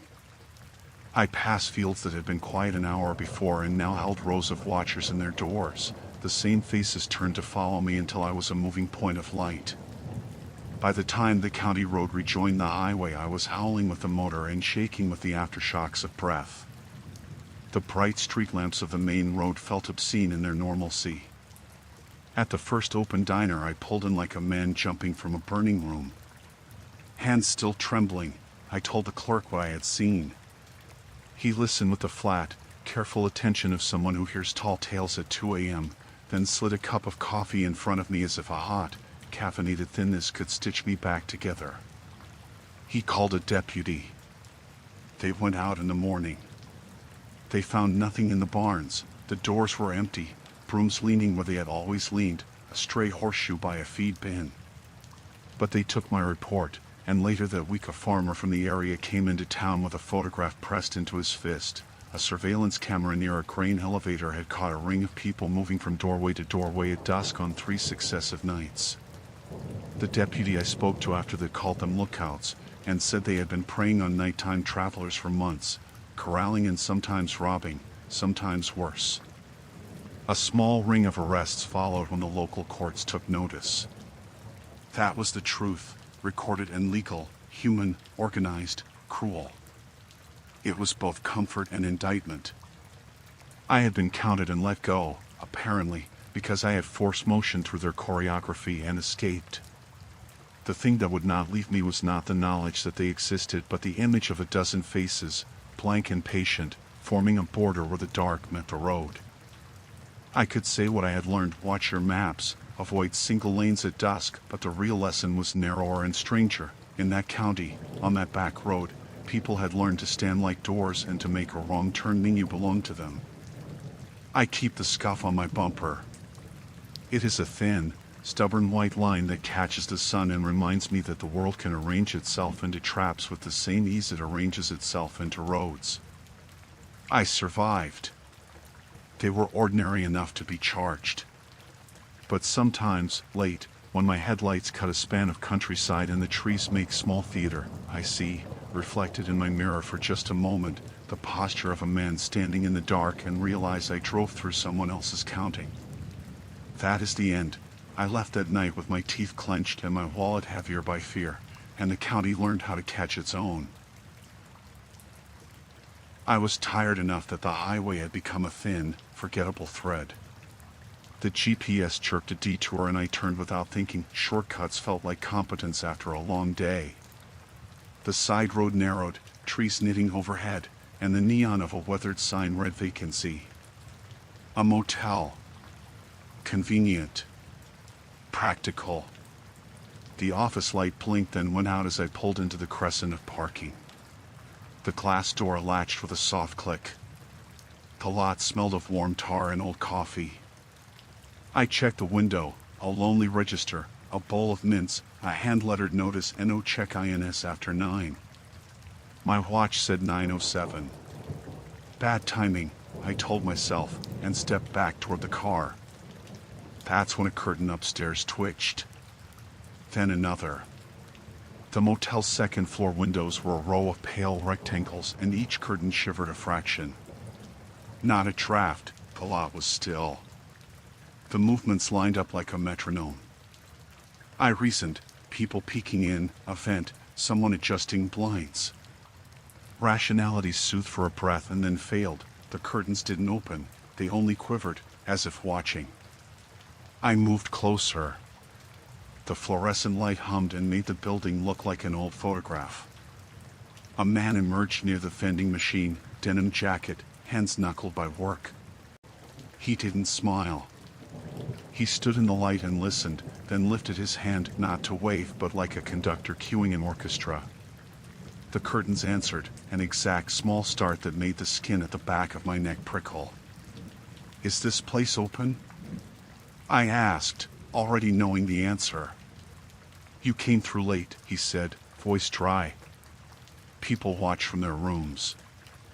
They don't like strangers." He offered no more hospitality. The office remained locked, the register closed. My rational brain tried another tack. Maybe a family had a reunion, maybe a repair crew. Each explanation had holes the size of molars. The man shrugged, and the curtains twitched again. A detail snagged me. Every doorknob faced inward except two near the office, where the knobs turned outward. "Local custom," he said. I nodded, because people nod instead of thinking when comfort feels thin, and went back to my car. I sat with the engine running like a pulse and tried to leave, but headlights flared. A pickup at the lot's edge breathed out and a sedan slid from behind a hedge, nose blocking the lane. The crescent had rearranged itself into a small arena with me in the center. I called 911. The line rang with a crisp, hopeful sound and then collapsed, no signal. My phone, which had shown a sliver of life, went dead. The man by the vending machine watched me dial without expression and then tossed a cigarette in a practiced arc. The smoke drifted into the lot and made the light look filmy. The curtains did something then I could no longer translate as human. They parted the faintest fraction and a shape leaned into a slit behind the fabric, and I caught my light and did not blink. Doors opened with soft, synchronized motions. People emerged in pajamas and jackets, stepping to their thresholds like actors onto a stage. Ordinary clothes, ordinary faces. Their eyes cataloged me with the flat attention you give a ledger. "You're on our road," said a woman with a receipt pad, voice even. She held out a slip that read room fee, passage paid. Nearby, a man presented a stubbed pad and a stubby pencil. The gesture felt clerical rather than criminal, protocol, not threat. When I told them I had nothing, they did not argue. A girl took my keys with casual efficiency and dropped them into a small metal box. Coins and cigarette packs and a folded note were offered back in palms like change from a till. The denim man read aloud the stub and stamped it with the slow finality of a clerk. "Pay the fee," he said. "We don't like strangers in the Crescent."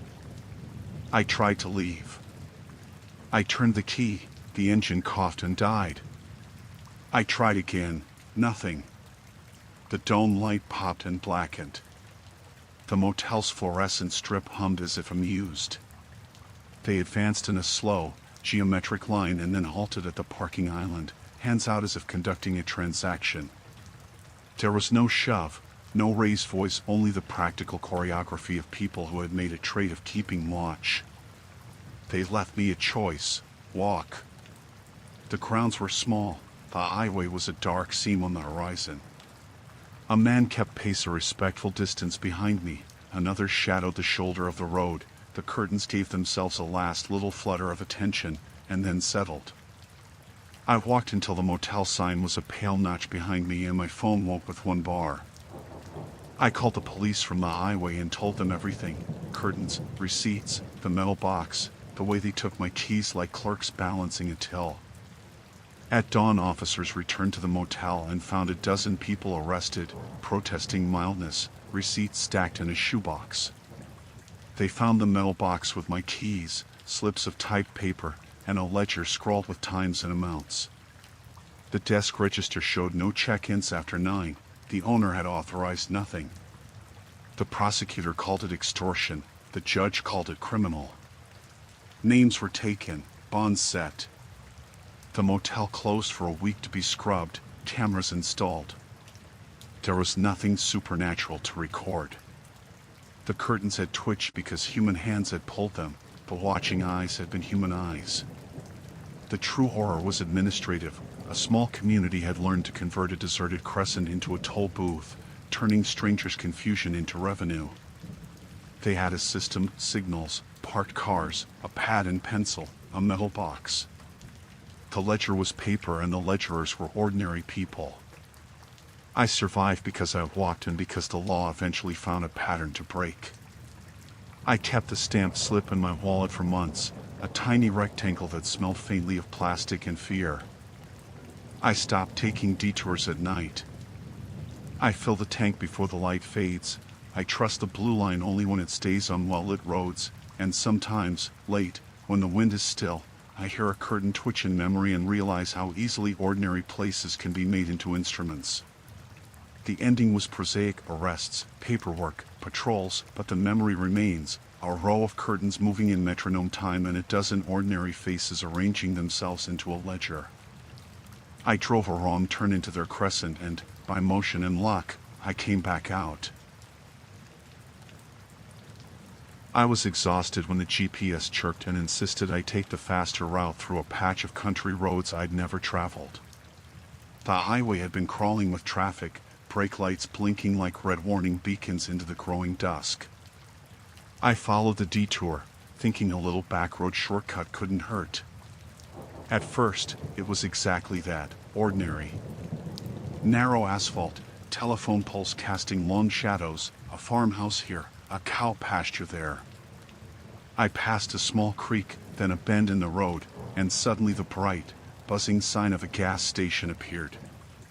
Not on my route, exactly, but perfectly convenient. I slowed as I pulled in.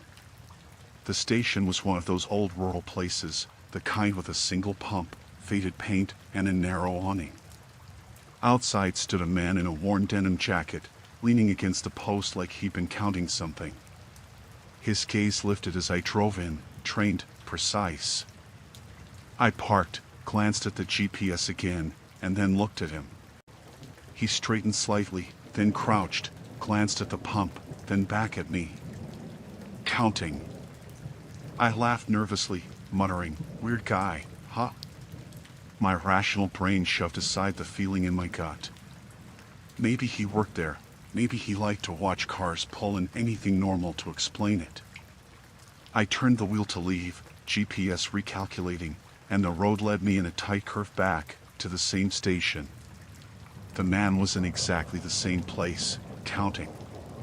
The light from the pump glinted off his wrist, and I could have sworn he had a notebook, though I couldn't see clearly. My pulse hit a staccato rhythm. Maybe I missed a turn. I tried again, left, right, even a U-turn, but each exit funneled me back to him. Counting, watching. A shiver ran down my spine. I tried to tell myself I was imagining it. Exhaustion, I whispered. You're tired. But the sun had dipped behind the hills, the sky a bruised purple, and the station's fluorescent lights hummed a little too long. The man's head tilted as I approached. I could feel his eyes tracking me. I parked and got out. He didn't move toward me, didn't speak. He simply raised one hand, extended a finger, and seemed to silently gesture at the GPS. The absurdity of it should have been funny, but the gesture was too precise, too controlled. It was a warning. I got back in the car and tried again. Left, right, a U-turn, always the same. Always the station. Always him, counting. The GPS now seemed almost malevolent. It recalculated with each attempt, leading me back like a predator herding prey. My hands shook on the wheel. Then the headlights appeared behind me. One car, tailing from the moment I first pulled onto the detour. I tried to accelerate, but the road's turns were sharp, unfamiliar. The car followed, not closely, but with the patience of someone who knew I had nowhere to go. I slammed the wheel into a side road that seemed promising, only to find myself back at the station again. And now, more people were standing outside, scattered like sentries. I could see 4, maybe 5, each one observing the cars, raising a finger in silent arithmetic. They were counting cars, counting me, counting time. I started the car, frantically trying to force it forward. The engine hesitated, coughed. I had not noticed the pump hose lying across the asphalt, coiled as if deliberately placed. My tires caught the rubber, slid, and the engine stuttered. One of them stepped closer, slow and deliberate, without fear. I locked the doors, my breath coming in short, sharp bursts. Rational thoughts competed with the dread building in my chest. Maybe it was a prank. Some small-town cult. But there was no humor here. They weren't laughing. They weren't hiding. They were calculating, observing, and letting me realize there was no escape. I tried my phone, still nothing. No bars. No calls. Nothing.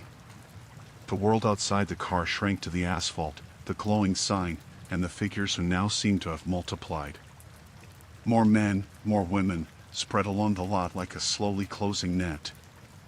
The one I'd first seen raised his finger again, then tilted his head in what felt like instruction. Panic seized me. I forced the wheel left, a sharp turn onto the gravel, tires scraping, heart hammering. The GPS recalculated, cheerfully and cruelly, and spit me right back. I slammed on the brakes. They had moved closer, circling the car, silent, patient. Counting. Always counting. I yelled, "What do you want?" My voice cracked in the cold night air. The first man stepped forward, and I saw his face clearly for the first time, calm, unreadable, entirely human but without empathy. "You owe the road," he said. Just those words. No explanation, no emotion. You came here. It counts. Then I understood. This was never about directions. It was about control, about being forced into a pattern, about a tally where my freedom was an entry. And it was my turn to be counted. I tried to escape again. Tires spun on gravel, headlights flashing across denim and boots. But each exit led back. Each turn returned me to the same lot. The night swallowed me. The counting increased, voices whispered numbers just beyond comprehension. My body trembled, a puppet to roads that refused to let me go. When the police finally came hours later, though it felt like days, they found the gas station empty. No one outside, no pumps active, no tire tracks besides mine. The lot was deserted. There were no surveillance cameras, no receipts, no evidence of anyone. I drove home in silence, windows up, engine screaming under the effort. The GPS now showed the highway clearly, unthreatened, open. But I never took another shortcut. I never went down a rural back road again. And sometimes, late at night, I swear I see that station in the distance, a flicker of neon, a figure counting cars, waiting. I survived, yes. But every road, every turn, is haunted now by the memory of being counted endlessly until the night itself seemed to tally my fear. It was just after sunset when I left the highway, following what I thought was a shortcut. My phone's GPS insisted I turn onto a thin, overgrown path, one of those roads that had probably been paved decades ago and then abandoned to weeds and potholes. The air smelled faintly of wet earth and dying leaves. My tires crunched along gravel and broken asphalt, and the trees pressed close on either side, letting only the last rays of sun dapple the hood of my car. At first, everything seemed ordinary enough. The road narrowed, twisted, and the shadows grew long, but it was quiet, peaceful almost. I told myself I was just being cautious. Back roads have their charms. I noticed an old mailbox, leaning, with peeling paint, and a rusted fence disappearing into the brush. The GPS recalculated a few times, but I didn't worry. I assumed the path simply meandered before rejoining the main road. Then I saw the car. A dark sedan, hazard lights blinking, abandoned, or so it seemed. It was parked crookedly, front wheels turned into the weeds, one door ajar. My chest tightened, but I told myself people break down all the time. I slowed, pulled over, and put my flashers on. My car felt suddenly exposed, the path more constricted than before. I stepped out and called out. "Hey! You need help?" No reply. The air was still, the only sound the faint rasp of leaves in the wind and the creak of an old branch overhead. I circled to the driver's side, peering in. No one. Empty. Keys in the ignition. The radio was dead. My stomach sank. Maybe someone had left in a hurry. I backed up a little, deciding to call the police and report a stranded vehicle, when movement caught my eye. A shadow, tall, solid, just at the edge of the tree line behind my car. My pulse quickened. I glanced around. No other cars, no lights, nothing. The shadow shifted. Someone was there. And they were holding something. A crowbar. Black and steel, worn handle, resting casually in one hand. My mind scrambled for rational explanations. Maybe a passerby, maybe someone trying to help. But the way he stood, still, patient, like he had been waiting, made my chest tighten into a ball of dread. My hands trembled on the hood of my car as I realized I had no escape. The path behind me was overgrown. Turning around meant backing straight toward him. I fumbled for my keys and slid back into the car. The engine roared to life like a lifeline, but the crowbar's holder didn't move. He simply stepped forward, slow, deliberate, emerging from the shadows with each step. Panic clawed my throat.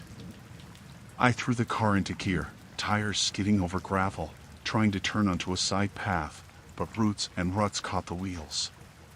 He was closer now, the metal of the crowbar catching what little light remained, reflecting a dull, dangerous gleam. I tried to stay calm, to think. Rational explanations ran thin. Maybe he's crazy, maybe he just wants money, I told myself, voice tight, trembling. My grip on the wheel was white-knuckled. Hazard lights of the abandoned car flickered behind me, but it didn't matter. Nothing behind me was safe, nothing in front offered relief. I slammed my foot on the gas, forcing the car over a slight rise. He froze for a heartbeat, then ran. Not toward me at first, he ran parallel, cutting me off, keeping pace. My headlights caught his eyes, dark and unblinking, fixed on me with patience and cruelty. I tried another turn down a narrow fork in the path, a chance at distance, but every turn seemed to trap me back in the same clearing.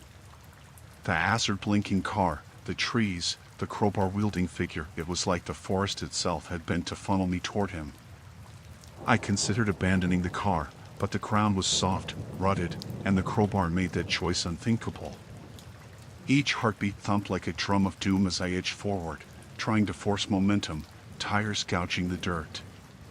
He advanced steadily, step by measured step, until I realized the horror of the moment. If I slowed, even for a second, he could reach me.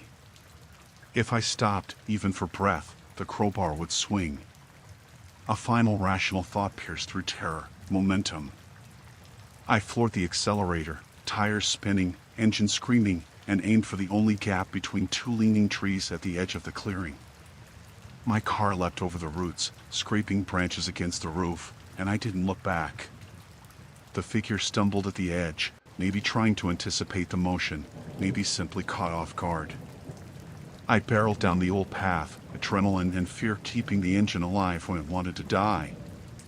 The trees thinned. The overgrowth gave way to the remnants of an old service road, wide enough for 2 cars. I didn't slow. I didn't breathe. I drove until the orange glow of a highway exit appeared in the distance, lights spilling like salvation. When I finally pulled over at a gas station miles later, shaking, heart hammering, I called the police.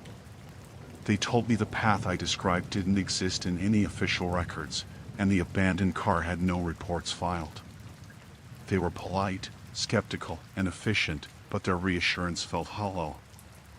I drove home in silence, the crowbar and the shadow burned into my vision. That night, and every night since, I replay the path in my mind. The sound of tires crunching gravel, the gleam of steel in the dark, the patient step of someone who has been waiting for hours, or maybe days. The shortcut doesn't exist on any map, but the memory does. And sometimes, when I drive after dark, I see a flash of metal at the edge of the woods and remember that patience has teeth, and terror can be deliberate, calculated, and patient. I survived. But every unfamiliar path now carries the weight of that crowbar, the inevitability of being counted, and the knowledge that some wrong turns are permanent.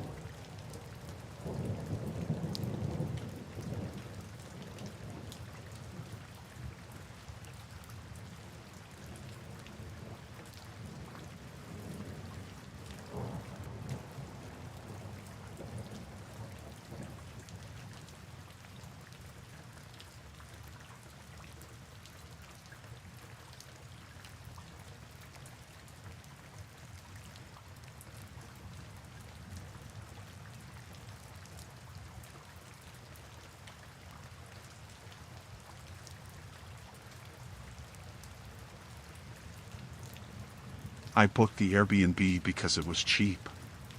That was the main reason, though I told myself it was also charming and off the beaten path.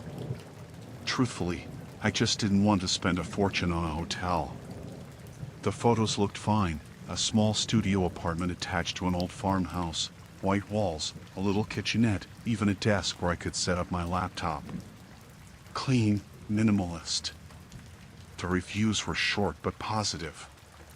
The drive out there took longer than expected.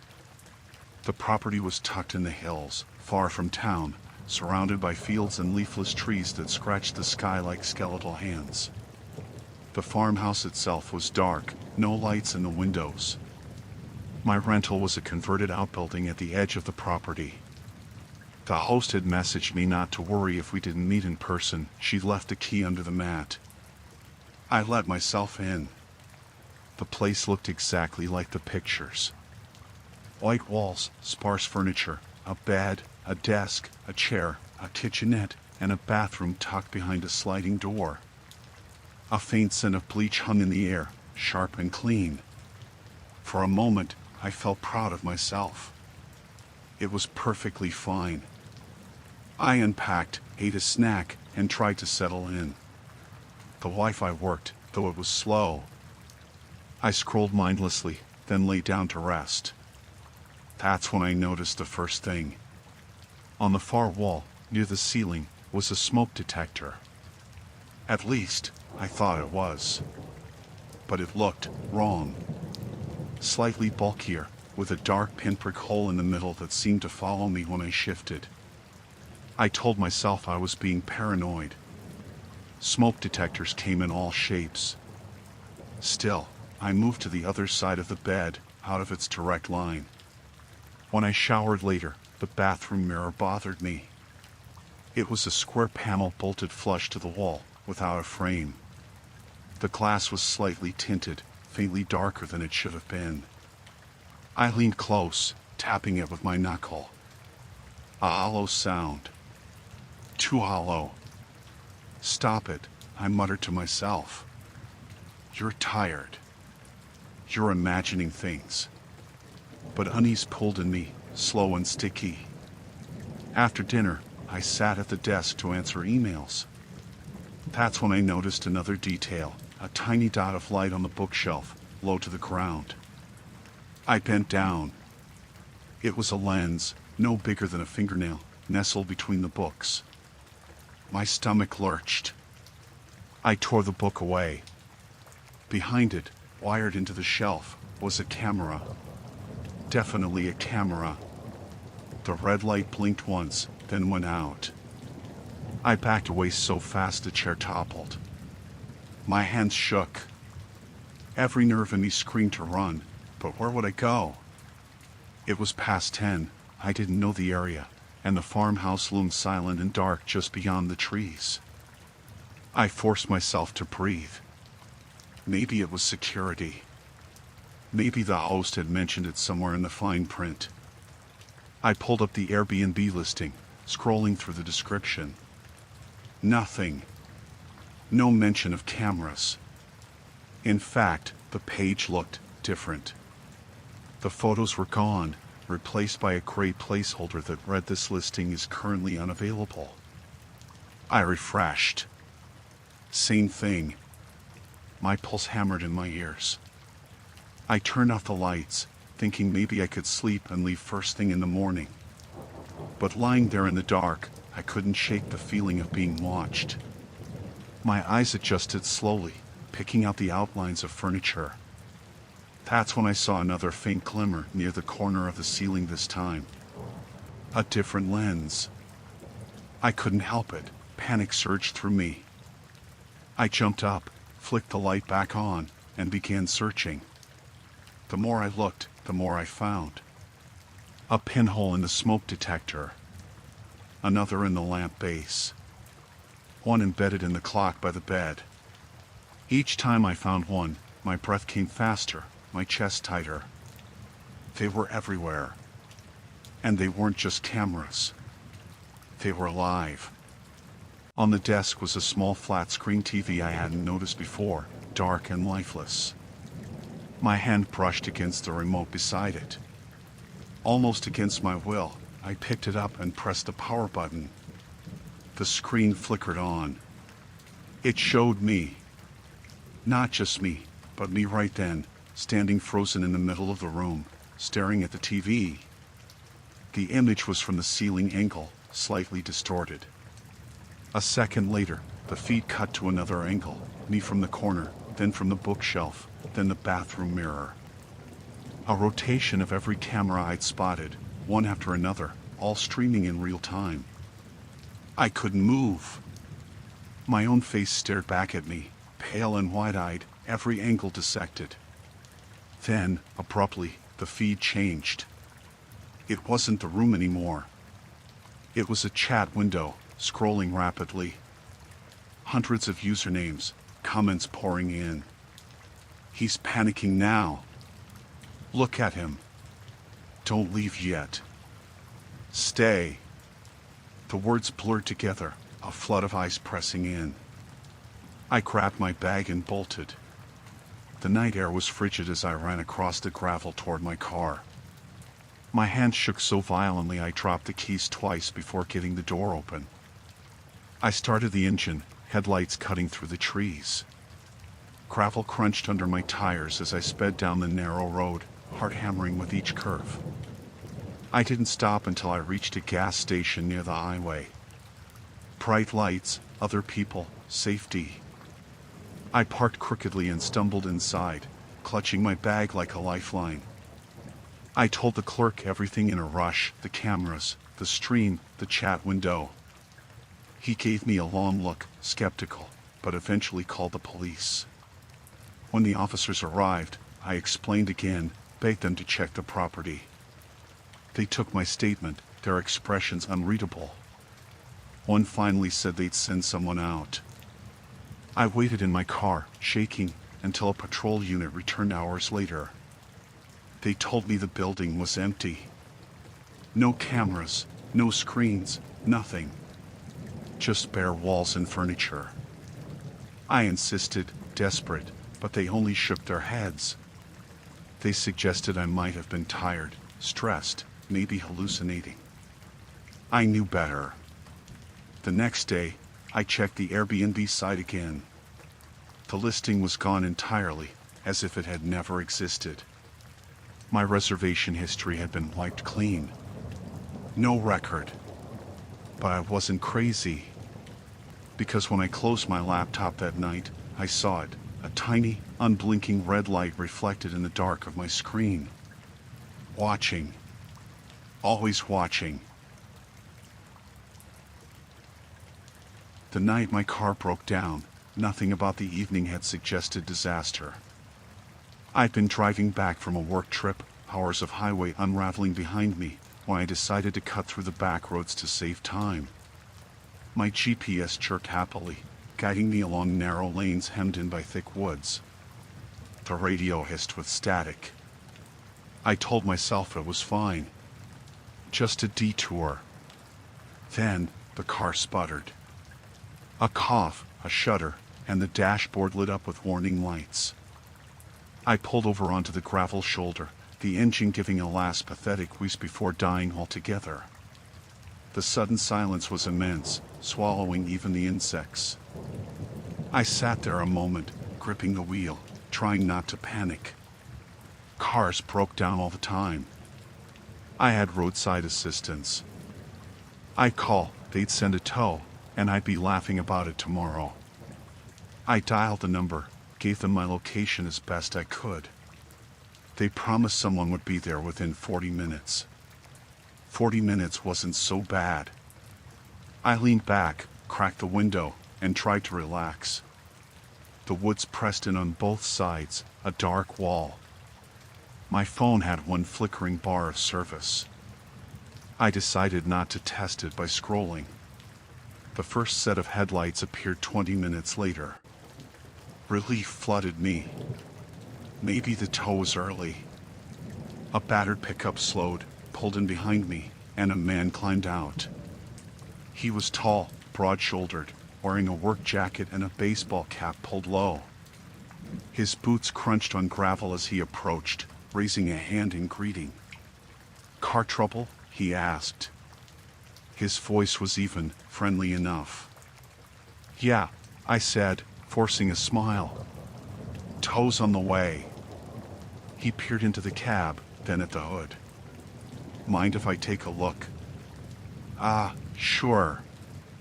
I popped it. He fiddled for a few minutes, muttering.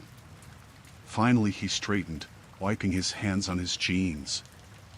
"Looks like your alternator's gone. Won't be going anywhere tonight." "That's what the tow's for," I said, trying to sound casual. "Good thinking." He gave a short nod. Then, instead of leaving, he leaned against my car. "I'll wait with you. Not safe out here alone." It was kind. Too kind. "That's okay," I said quickly. "I don't want to keep you. I'll be fine." He smiled, but it didn't reach his eyes. "No trouble. I've got time." I told myself not to be rude. Maybe he was just a good Samaritan, the kind people write heartwarming stories about. So I nodded, rolled up the window a little, and sat back. He stayed by the hood, hands in his jacket pockets, face unreadable in the shadows. Minutes dragged. Every time I glanced out, he was still there. Not pacing, not on his phone, just waiting. 40 minutes passed. No tow truck. I called again, my voice too loud in the stillness. The dispatcher apologized. The driver was delayed, but on the way. Another 30 minutes, she promised. When I hung up, he was watching me. "Everything good?" he asked. "Yeah, I lied. Just running late." He nodded, but didn't move. The woods seemed to lean closer.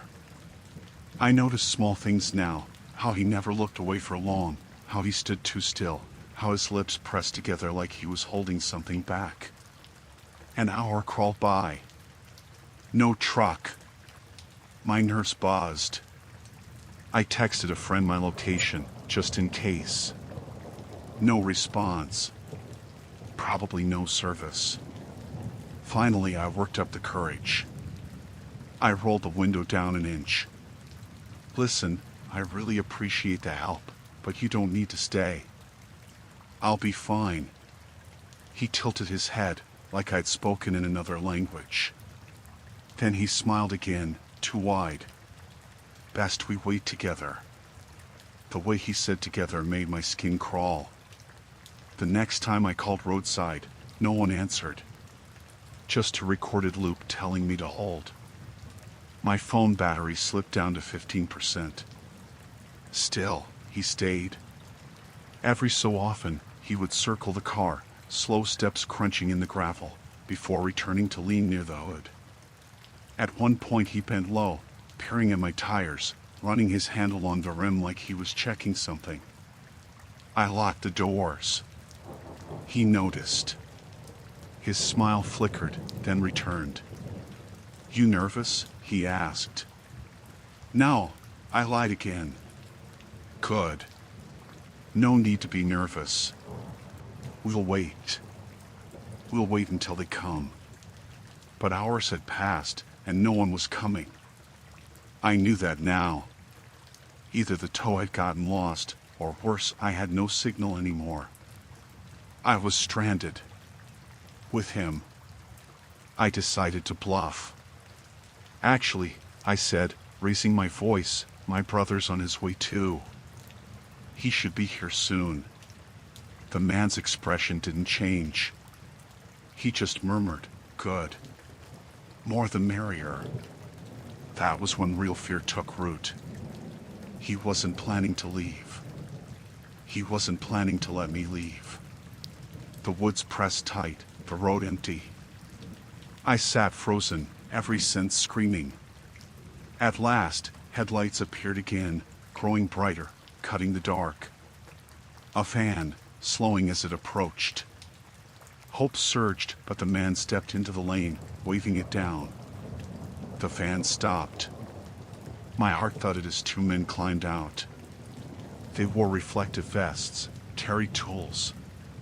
A tow service. I nearly sobbed with relief. But then the driver spoke. "Sorry we're late. Dispatch only called us 20 minutes ago." My mouth went dry. "I'd called 2 hours ago." The man in the baseball cap turned to me, smiling. "See? Told you. Best we wait together." Something in me snapped. I threw the door open, bolted past the tow workers, sprinting into the woods. Branches tore at my arms, roots snagged my shoes, but I didn't stop. Behind me, voices called my name, though I'd never given it. I don't know how long I ran. Long enough that the shouts faded, long enough that the night air shredded my lungs. I stumbled onto another road, collapsed under a streetlight, sobbing. A passing car slowed. A real driver, a woman, rolled her window down. Her concerned face swam in my vision. She drove me to the nearest town, where I called the police. They searched, but found nothing. No broken down car, no pickup, no tow van. Nothing but an empty road. I never found out who he was, or what would have happened if I'd stayed. But I still hear his words sometimes, whispering when I'm alone. Best we wait together. I had one of those days where the hours drag and smear together, the kind of day that makes you feel scraped thin. By the time I left the office, it was past 11, and the city had that muffled, exhausted quiet, traffic reduced to a trickle of headlights. I kept my earbuds in, walking fast, half on autopilot, craving nothing more than the warmth of my apartment and the relief of shutting the door behind me. The lobby of my building smelled faintly of bleach. One of the overhead lights flickered with a mosquito on. I didn't wait for the elevator. It was sluggish at night, and I just wanted to move. 3 flights up, my feet dragging, I reached my door. Apartment 3B. I remember fumbling with the keys, the metal clinking loud in the hallway, hands clumsy with fatigue. Finally, the lock turned. The door opened. I stepped inside. And for a moment, everything seemed normal.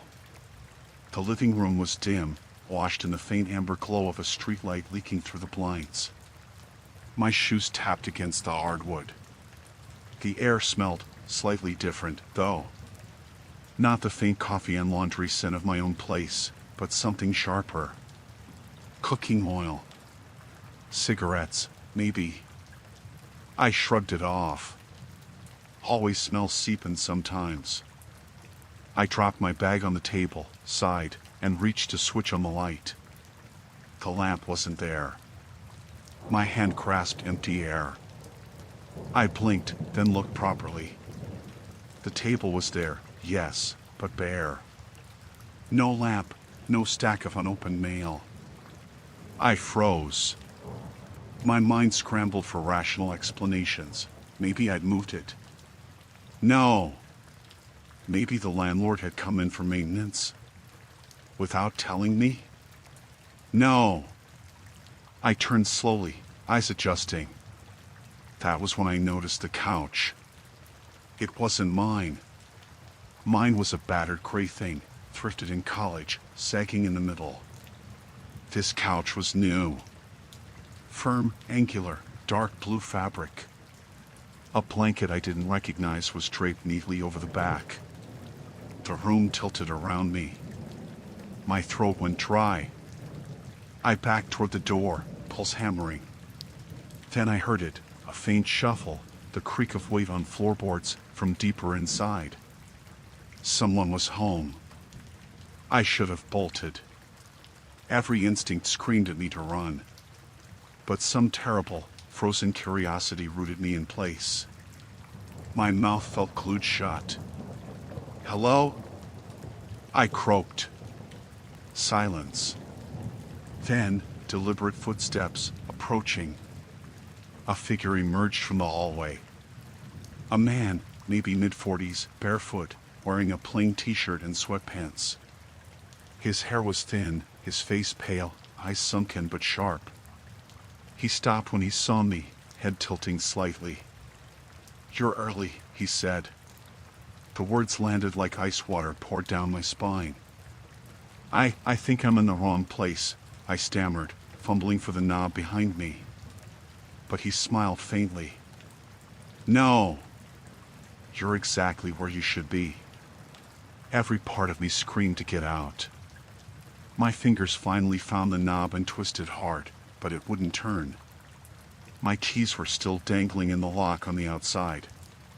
He must have locked it behind me when I came in. The man stepped closer. Not hurried, not aggressive. Just steady, like he knew I wouldn't get away. His eyes never blinked. "This is my apartment," I whispered, though the words sounded pathetic even to me. He chuckled softly, a dry rasp. "That's what they all say."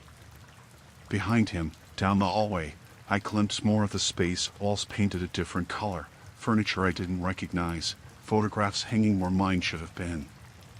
Smiling faces. None mine. My mind raced, trying to reconcile it. Had I been so exhausted I walked into the wrong unit? But no, this was 3B. My number. My lock. My key. I pressed back against the door, every muscle taut. "I need to leave." He shook his head slowly, almost pityingly. "Leave? You just got here." Then he reached into his pocket. Something metallic glinted. Adrenaline finally overrode shock. I lunged sideways, slamming into the table, knocking it over in a crash that echoed through the apartment. He moved quicker than I expected, blocking the path to the kitchen, but I darted toward the window instead. My fingers clawed at the blinds, ripping them down, fumbling at the latch. Too slow. His hand clamped onto my wrist, vice tight, twisting. I screamed, kicking back, catching him in the shin. He grunted but didn't let go. The metallic glint flashed again, a knife. In blind panic, I grabbed the nearest object, a ceramic vase from the windowsill, and smashed it against his head. The vase shattered, shards flying. He staggered, his grip loosening just enough. I tore free, dove for the door again. By sheer luck, the impact with the table had knocked my keys loose. They lay on the floor by the threshold. My fingers closed around them, trembling, jamming them desperately at the lock from the inside. He was coming, dragging the knife, blood trickling down the side of his head. The lock clicked. The door swung open. I hurled myself into the hallway, slamming the door behind me, and bolted down the stairs. I didn't stop until I burst onto the street, gasping, lungs burning. A couple walking their dog froze as I stumbled toward them, wild-eyed, babbling for help. They called the police. When officers arrived, I led them up, shaking. The door to 3B stood ajar, my keys still in the lock. But inside, the apartment was empty. Empty walls, bare floors, no furniture at all. Dust coated the surfaces like no one had lived there in months. I tried to explain, voice cracking, pointing at the shards of the vase, the table I'd knocked over, the blood I'd seen. But there was nothing. No shards. No overturned table. No blood. Just silence. They checked my actual apartment, 3C, 1 floor up. My furniture, my lamp, everything exactly as I'd left it. The officers exchanged looks, polite but doubtful. Exhaustion, they said. Stress. Maybe I'd mistaken the floor in my fatigue. But I know what I saw. I know what I felt at the grip on my wrist, the knife's glint, his words. You're early. For weeks afterward, I avoided the stairwell, taking the elevator instead. I never passed 3B again. I never wanted to. Because sometimes, when I walk down the hall at night, I swear I hear movement behind that door. A creak of floorboards. The faintest laugh. And I know, with a cold certainty that never leaves me, he's still in there, waiting for me to come home early again. I never thought I'd be the kind of parent who loses track of their child. You hear those stories, the panic reports on the evening news, and you tell yourself you'd never let it happen. You'd hold their hand tight, you'd watch them like a hawk. But that night at the store, I learned how quickly ordinary life can twist into nightmare. It had been a normal Saturday. We needed groceries, and my daughter, Emily, begged to come along. She was 7, old enough to want to pick out her own cereal, too young to grasp the ways the world can break. The store was packed, the fluorescent lights glaring down on lines of weary shoppers. At first, it was mundane. We walked the aisles, filling the cart. Emily chattered about school, about a drawing she wanted to finish when we got home. She skipped a few steps ahead, tugged boxes from shelves, laughed when I put them back. I kept her close. I swear I did. In the produce section, I bent down to check tomatoes. It couldn't have been more than 10 seconds. When I straightened, the cart was there, but Emily wasn't. At first I wasn't alarmed. She was curious. Maybe she wandered to the next aisle. I called her name, voice light, playful. No answer. I checked the end of the aisle. Nothing. My chest tightened. I left the cart and began moving faster, scanning faces, calling louder. Heads turned. Shoppers frowned. But no one saw her. Within minutes, panic set in. My voice cracked as I shouted her name. A store employee hurried over, asked what was wrong. I explained, words tumbling, throat dry. They radioed security. An announcement went over the PA. If anyone sees a young girl, brown hair, red jacket, please bring her to the front. People glanced around uneasily. My hand shook so badly I could barely hold my phone. I called my husband, my voice a broken whisper. Emily's gone. Security led me to a small office in the back, walls lined with monitors showing grainy feeds from cameras. My pulse thundered in my ears. They rewound the footage. There she was, clear as day, Emily in her red jacket, walking toward the side exit near the frozen foods. Relief surged. I'd find her there. But then the frame shifted, and I saw something that made my skin crawl. She wasn't alone. A man walked beside her. Tall, dark coat, a baseball cap pulled low.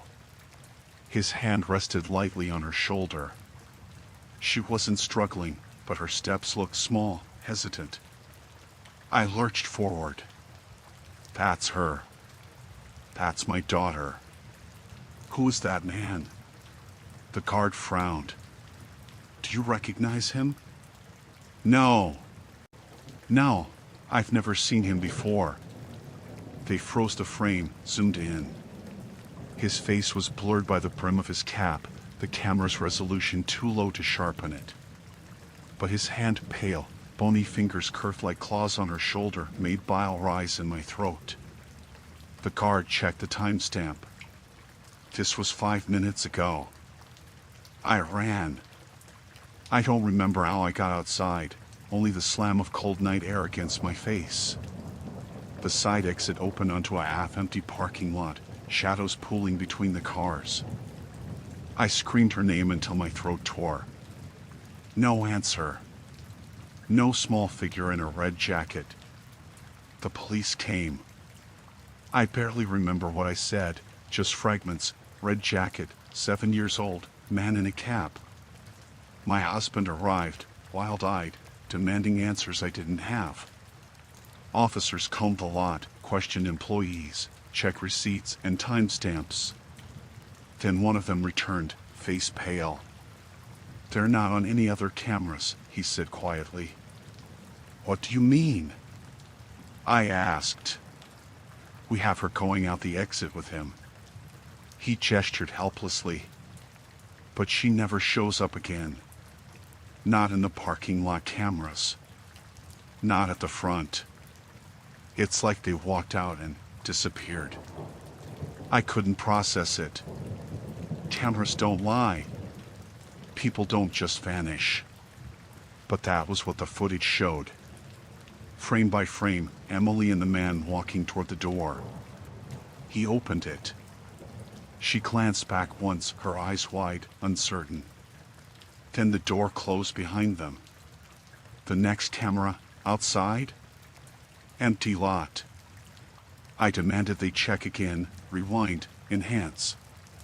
They did. Again and again. Nothing. The door opened. Then nothing. Hours blurred.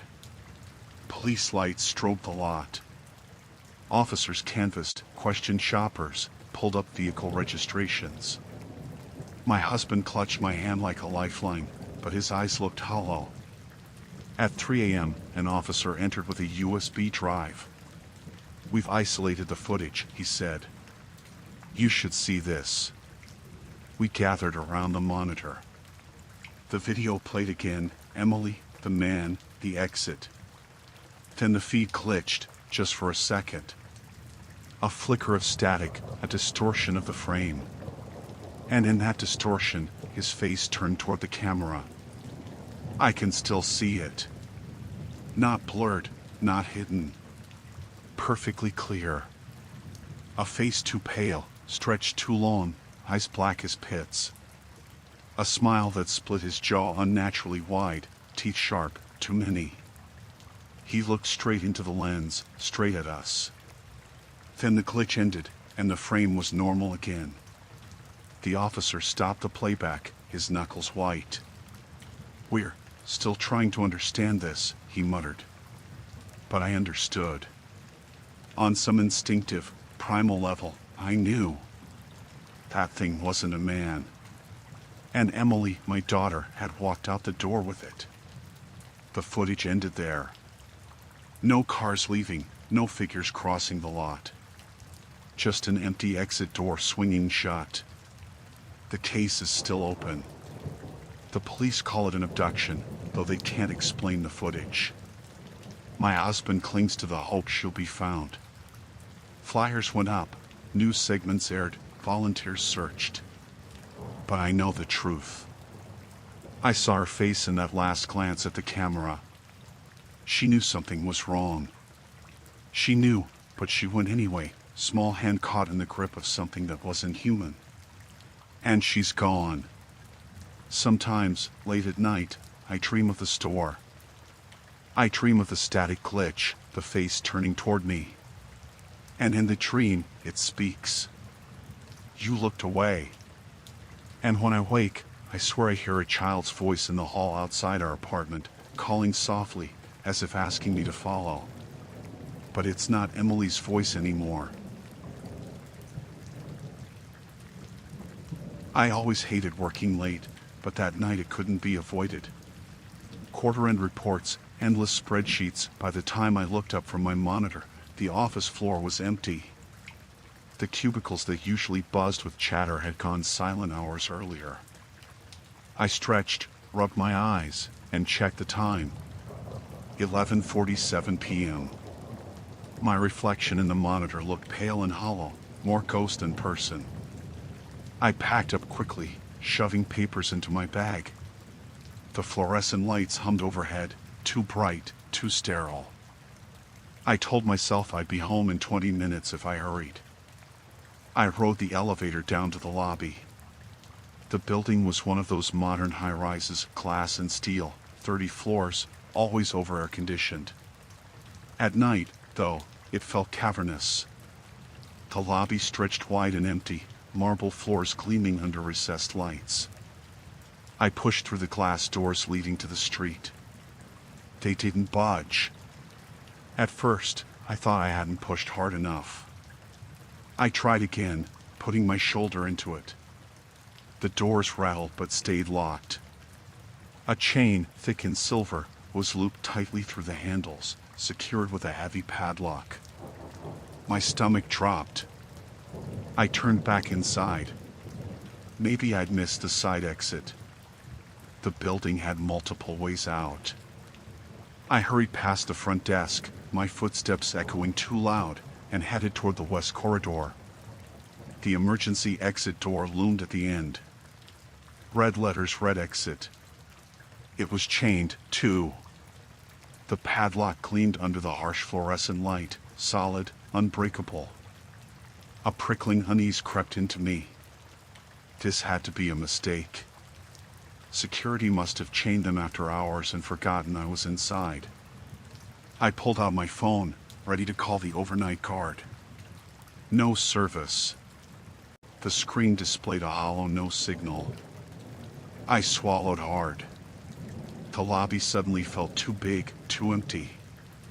I made for the security desk. The monitors glowed in a row, showing grainy black and white feeds of hallways and stairwells. The chair was empty. No guard. Hello? My voice cracked, too loud in the stillness. No reply. I checked the monitors again. At first, the footage looked normal, just deserted halls, stairwells, elevators. Then I noticed one feed. Floor 12. A figure stood in the hallway. I leaned closer. The image was fuzzy, but it was definitely someone, tall, still, dressed in dark clothing. They weren't moving, just facing the camera. Their head tilted slightly, as though they knew I was watching. My chest tightened. It could have been a janitor, I told myself. A coworker pulling a late night like me. That was rational. But something in the way they stood, utterly motionless, staring, made my skin crawl. I tore my eyes away and grabbed the phone at the desk. Deadline. The elevator dinged softly behind me. I spun. The door slid open. Empty. I backed away slowly. The button panel beside it glowed faintly. Floor 12. My throat went dry. Someone had called it from above. I bolted for the stairwell door, tugged it open, and started down. I'd find the basement exit, maybe a service tunnel. Anything.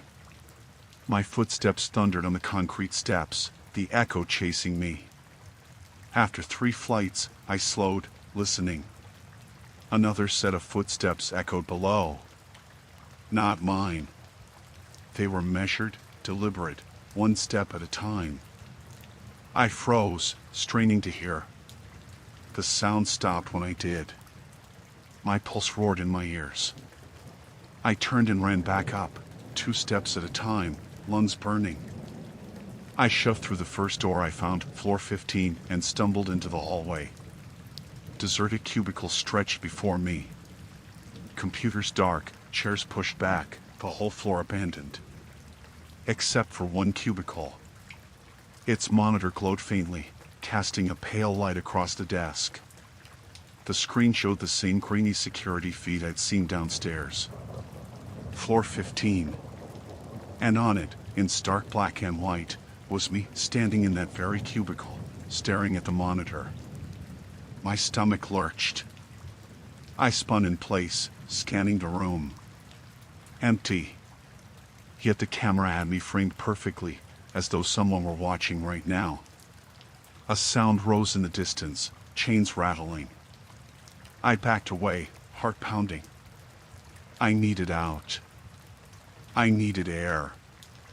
I ran for the far stairwell, burst through the door, and barreled downward. My legs ached, my breath ragged. At last, the ground floor. I shoved through the door into the lobby again. The front exit stood before me, chains still looped through the handles. But the padlock was gone. The chains hung loose, draped across the doors like discarded jewelry. Relief surged. I shoved the doors open and stumbled into the night air. The city stretched before me, neon lights, distant traffic, people moving along the sidewalks. Life. Safety. I staggered forward, bent double, sucking in air. My phone buzzed in my pocket, signal restored. I pulled it out with shaking hands, ready to call my husband, the police, anyone. But the screen wasn't my home screen. It was a live video feed.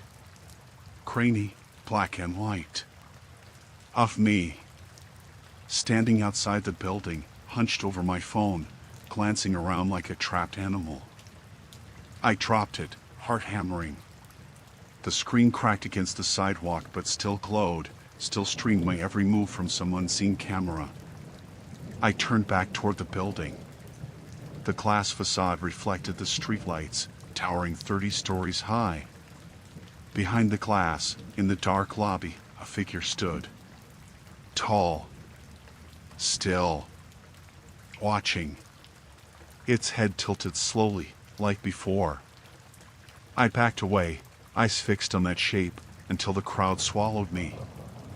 I didn't stop until I was blocks away, phone abandoned, lungs burning. But even now, nights later, I feel it. The camera's eye, following. The faint rattle of chains. The certainty that I never really left that building. That I'm still being watched. I'd been driving longer than I should have. The highway stretched black and endless under my headlights, trees looming like a wall on either side. Midnight radio chatter kept me company, static, half-played songs, a lonely voice announcing road conditions no one seemed to hear. I was an hour from home, yawning, fingers clenched around the wheel. The road had been empty for miles when the red and blue lights suddenly flared in my rearview mirror. Relief hit first. I wasn't speeding, but the sight of another human presence in the middle of nowhere felt like salvation. Then unease followed. I hadn't noticed a car behind me. Not once in the last 30 minutes. Where had they come from? Still, I pulled to the shoulder, gravel crunching beneath my tires. The cruiser stopped behind me. Lights kept strobing, painting the trees in violent flashes. The driver's door opened. A man stepped out. He wore a dark uniform, hat pulled low. In one hand, a flashlight, in the other, something he held up briefly, a badge, glinting in the beam. I cracked the window. Cold night air slithered in. "Evening," he said. His voice was calm, almost too calm. "License and registration." I fumbled for my wallet, heart pounding louder than reason demanded. Something about him wasn't right. The uniform seemed generic, the kind you could order online. No patches, no nameplate. Just dark fabric. I handed him my license. He glanced at it, barely shining the flashlight over the plastic before slipping it into his pocket. "Step out of the vehicle," he said.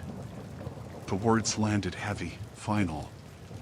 My grip tightened on the wheel. "What's the problem, officer?"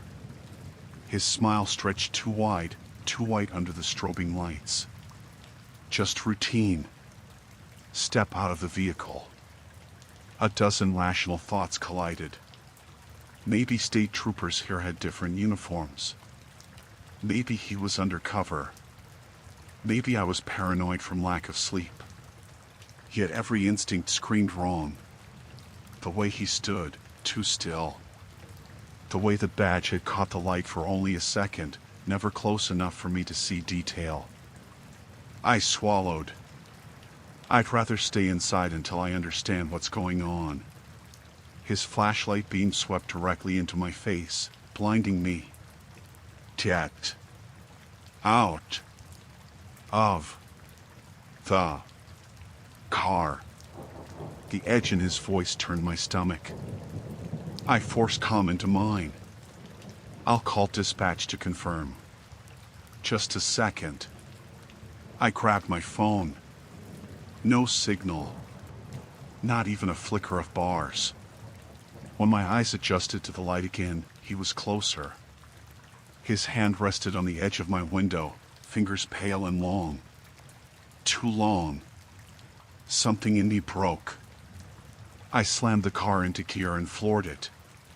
Tires screeched, gravel spat, the sudden thrust nearly sending me into the ditch. For a moment, the mirror showed him standing exactly where I'd left him, light strobing over his face. Then the cruiser's lights flared again and swung onto the road behind me. He was chasing me. The highway twisted black ahead, trees pressing close. My speed climbed 70, 80, 90. The cruiser clung to me like a shadow, lights pulsing but sirens silent. Always silent. I risked a glance back. The driver's seat was empty. No one behind the wheel. Yet the car stayed perfectly centered, perfectly steady, lights blinding. My breath hitched. My hands slipped slick with sweat on the wheel. I drove faster, pushing the engine to its limits. The road blurred, my headlights slicing tunnels through dark. And then another set of lights appeared ahead. Blue and red, steady and professional, growing brighter. An actual patrol car. I nearly sobbed with relief. I slowed as it approached, both vehicles stopping nose to nose on the empty highway. The real officer stepped out, uniform crisp, patches visible, voice authoritative. "You all right, sir?" he called. I stumbled from the car, knees weak. I pointed behind me. That cruiser, it pulled me over. The officer, he wasn't. I turned. The highway behind us was empty. No lights. No cruiser. No one. The real officer frowned. "What cruiser?" My words tumbled out, the badge, the order to step out, the chase. I sounded insane even to myself. He listened, eyes narrowing, one hand near his radio. When I finished, silence pressed in. Only wind in the trees. Finally he said, "You're not the first." The blood drained from my face. "What do you mean?" He glanced at the woods. His jaw tightened. "We've had reports like this. People being pulled over at night, always out here. Always someone flashing lights, showing a badge that isn't right. Half the time folks say they never even saw a face. Some just vanish." He fixed me with a hard stare. "You're lucky you didn't get out of your car." My knees nearly buckled. The night air felt colder, the darkness thicker. He escorted me to my car, radio dispatch, then followed me until we reached the next lit town. When I finally parked in a gas station lot, under buzzing fluorescent lights, I shook so hard I could barely put the car in park. I never saw the fake cruiser again. But every time I drive that stretch of highway, I watch the mirrors, heart thundering. I know what I saw. And I know if I'd opened that door, if I'd stepped onto the pavement like he wanted, I would never have come back. I woke slowly, as though swimming up from the bottom of a deep, dark lake. My tongue was heavy, my throat raw, my limbs distant and numb. Bright light pressed against my eyelids. Surgery. That was my first thought. I had gone in for a routine outpatient procedure, nothing serious. A minor thing. I remembered signing forms, the cold sting of antiseptic on my arm, the anesthesiologist telling me to count backwards. But I wasn't in recovery. When I opened my eyes, I was in a room I didn't recognize. White walls, ceiling too low, fluorescent tubes buzzing faintly. No window. A single door with no handle on my side. And restraints. Thick leather straps bound my wrists to the sides of the bed, another across my chest, one at my ankles. Panic flared, cutting through the drugged haze. My breath came fast and shallow. "Hello? Hey. Is anyone there?" The door opened. A nurse entered, her shoes squeaking on the tile. She wore pale blue scrubs and a plastic badge, though I couldn't read her name from where I lay. Her expression was calm, professional. "You're awake," she said, checking a clipboard. "How are you feeling?" "Where am I?" My voice was hoarse. "Why am I tied down?" "You have the wrong person. I had a procedure today, at St. Mary's. My name is..." She cut me off smoothly. "Let's not get agitated, Martin." I froze. "What did you call me?" "Martin," she repeated, as though it were obvious. "That's your name. You know that." "No," I shook my head, the strap across my chest biting into me. "That's not my name. You have me mixed up with someone else. Please, call my wife. She's probably waiting." The nurse's face softened in a way that felt rehearsed. "We've been through this before, Martin. Delusions are common after trauma. It's all right. You're safe here." Her words chilled me more than the restraints. Delusions. Safe here. She spoke with the finality of someone correcting a child, not a mistake. "I'm not Martin." My voice cracked. "I can tell you my address, my job, my..." "Rest," she said, adjusting something on the 4 line. A cool flush slid into my veins. "You'll feel better soon." The edges of my vision blurred. My protests thinned into silence. When I woke again, time had twisted. Hours. A day. The fluorescent lights hummed the same. Two men in white coats stood by the bed. Doctors, maybe. Their faces carried the professional detachment that was worse than cruelty. "Good morning, Martin," one said. I wanted to scream. Instead, I rasped, "That's not my name." They exchanged a look. One scribbled notes. The other leaned closer. "Do you remember what happened the night of the accident?" I blinked at him. "What accident?" "I came in for surgery." Another look between them. More notes. They left without explanation. Time bled strangely in that place. Meals came on trays, tasteless mush, plastic cups of water. Sometimes I woke to find new bruises on my arms where they'd drawn blood without rousing me. Cameras watched from the ceiling, their tiny red dots unblinking. Each staff member called me Martin. They spoke to me as though I'd lived a whole other life. Questions about my outbursts, reminders about the fire, reassurances that I was finally stable. I clung to details of my real life, repeating them like prayer. My name, my wife's face, the color of our front door, the smell of our coffee pot in the morning. If I let those details slip, even for a moment, I feared they would vanish forever.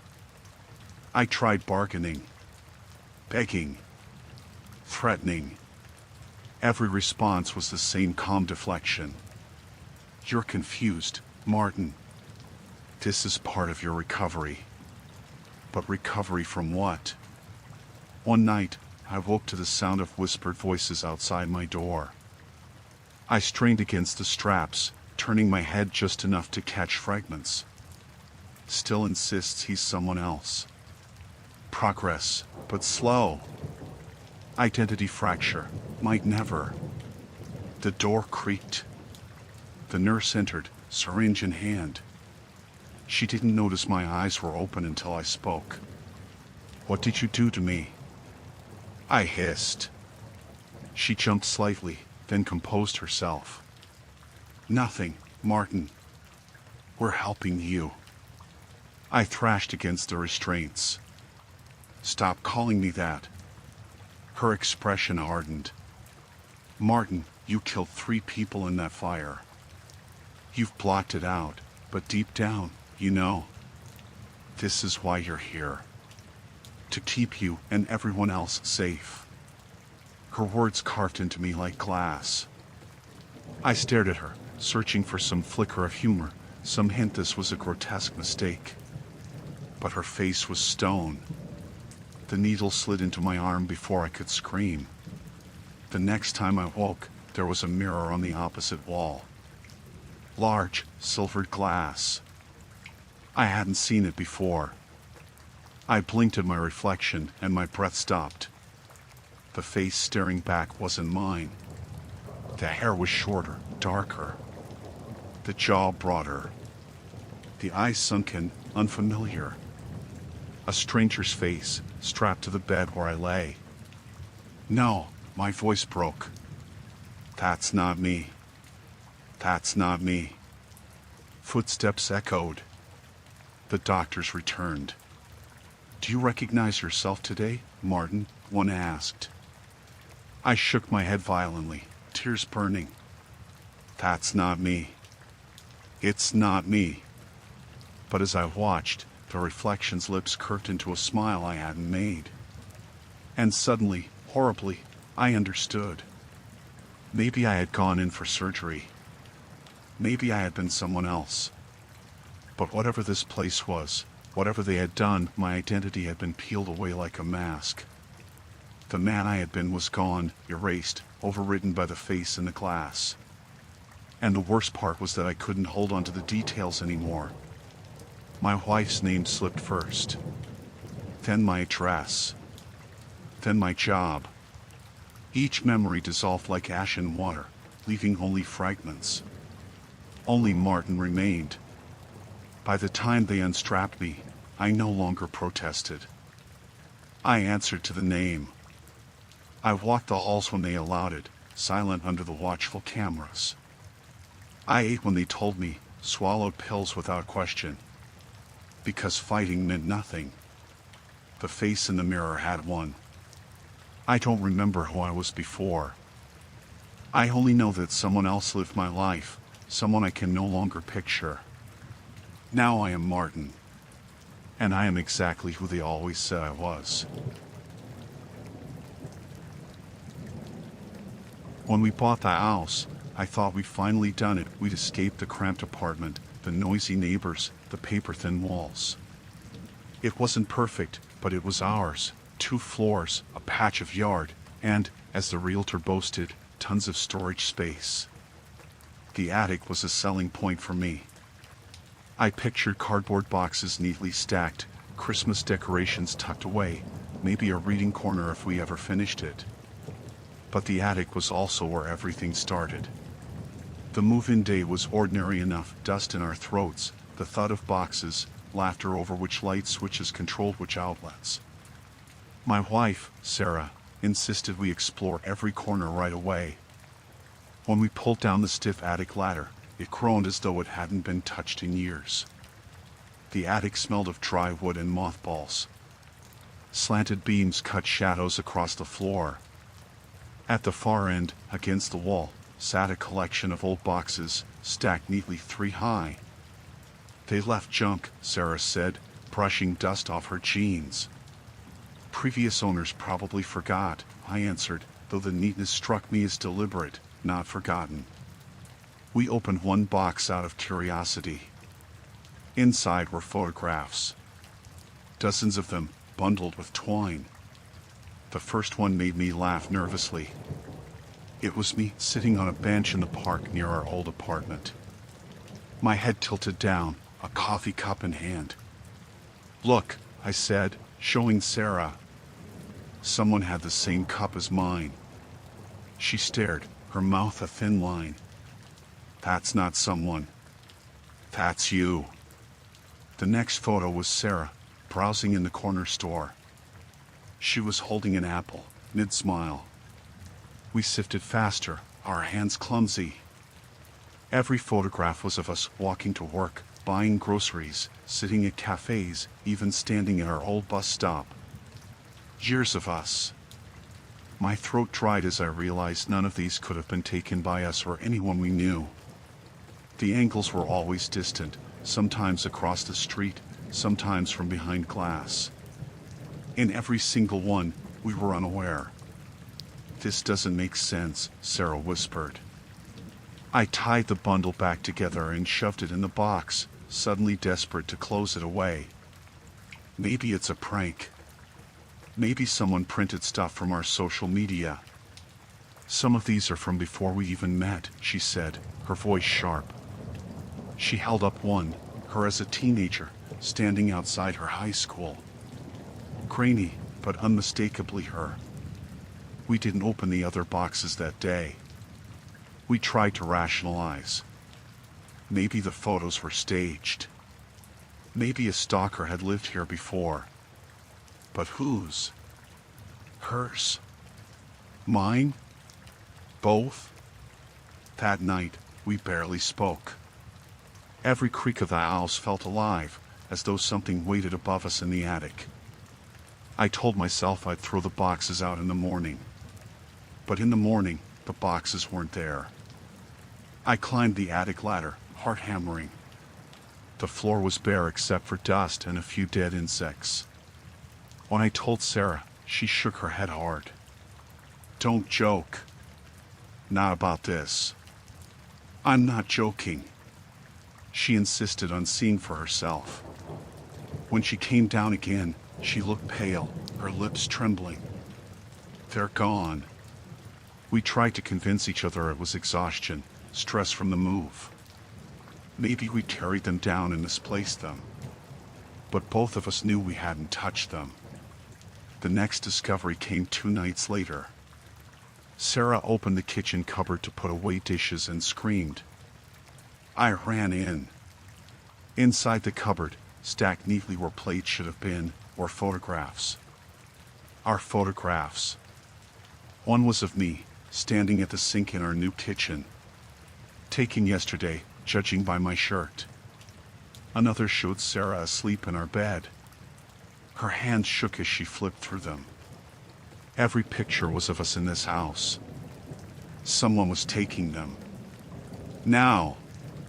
We scoured the place, closets, crawl spaces, even under floorboards. Nothing. I called the police, but the officer barely looked at the photos before asking if we had enemies, prankster friends, exes. He left with a promise to look into it. That night, neither of us slept. The days blurred. The photos kept appearing. In the fridge. Under pillows. Inside the mailbox. Always recent. Always of us. We stopped opening them, just shoved them into trash bags and hauled them outside. But each morning, more would appear. Sarah began crying at random moments. I caught myself staring at corners of rooms, expecting a lens to glint. We taped over outlets, covered mirrors, unplugged appliances. None of it mattered. The photos kept coming. One evening, Sarah wasn't in the living room where I left her. I searched every room, calling her name until I climbed the attic ladder. She was there, standing rigid, staring at the far wall. The boxes were back. This time, they were open. Hundreds of photographs spilled across the attic floor, overlapping like scales. They were all of Sarah. Not me, only her. From birth to now. Cradle to present day.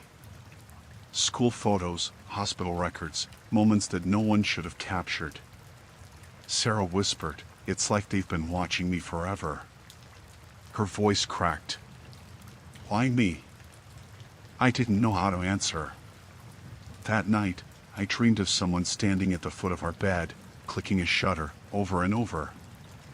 I woke to the sound of it, click, click, click. The room was dark, but I saw a shape retreat into the hall. I lunged, but the hall was empty. On the floor outside the door lay a fresh photograph. It showed me, mid-lunge, face twisted in fear. I wanted to leave. Sell the house, burn it down, anything. But when we packed, the photos multiplied faster. Boxes filled themselves with images. The car trunk overflowed with them. The last straw was when I picked up a photo and it was blank, just empty living room floor. I blinked, and a second later, an image faded into view, me, staring at the photograph itself. Sarah screamed that we couldn't run. That it was already inside us, part of us. I told her we had to try. I don't remember falling asleep, but I woke to silence. Sarah was gone. I searched every room, attic, basement. Nothing.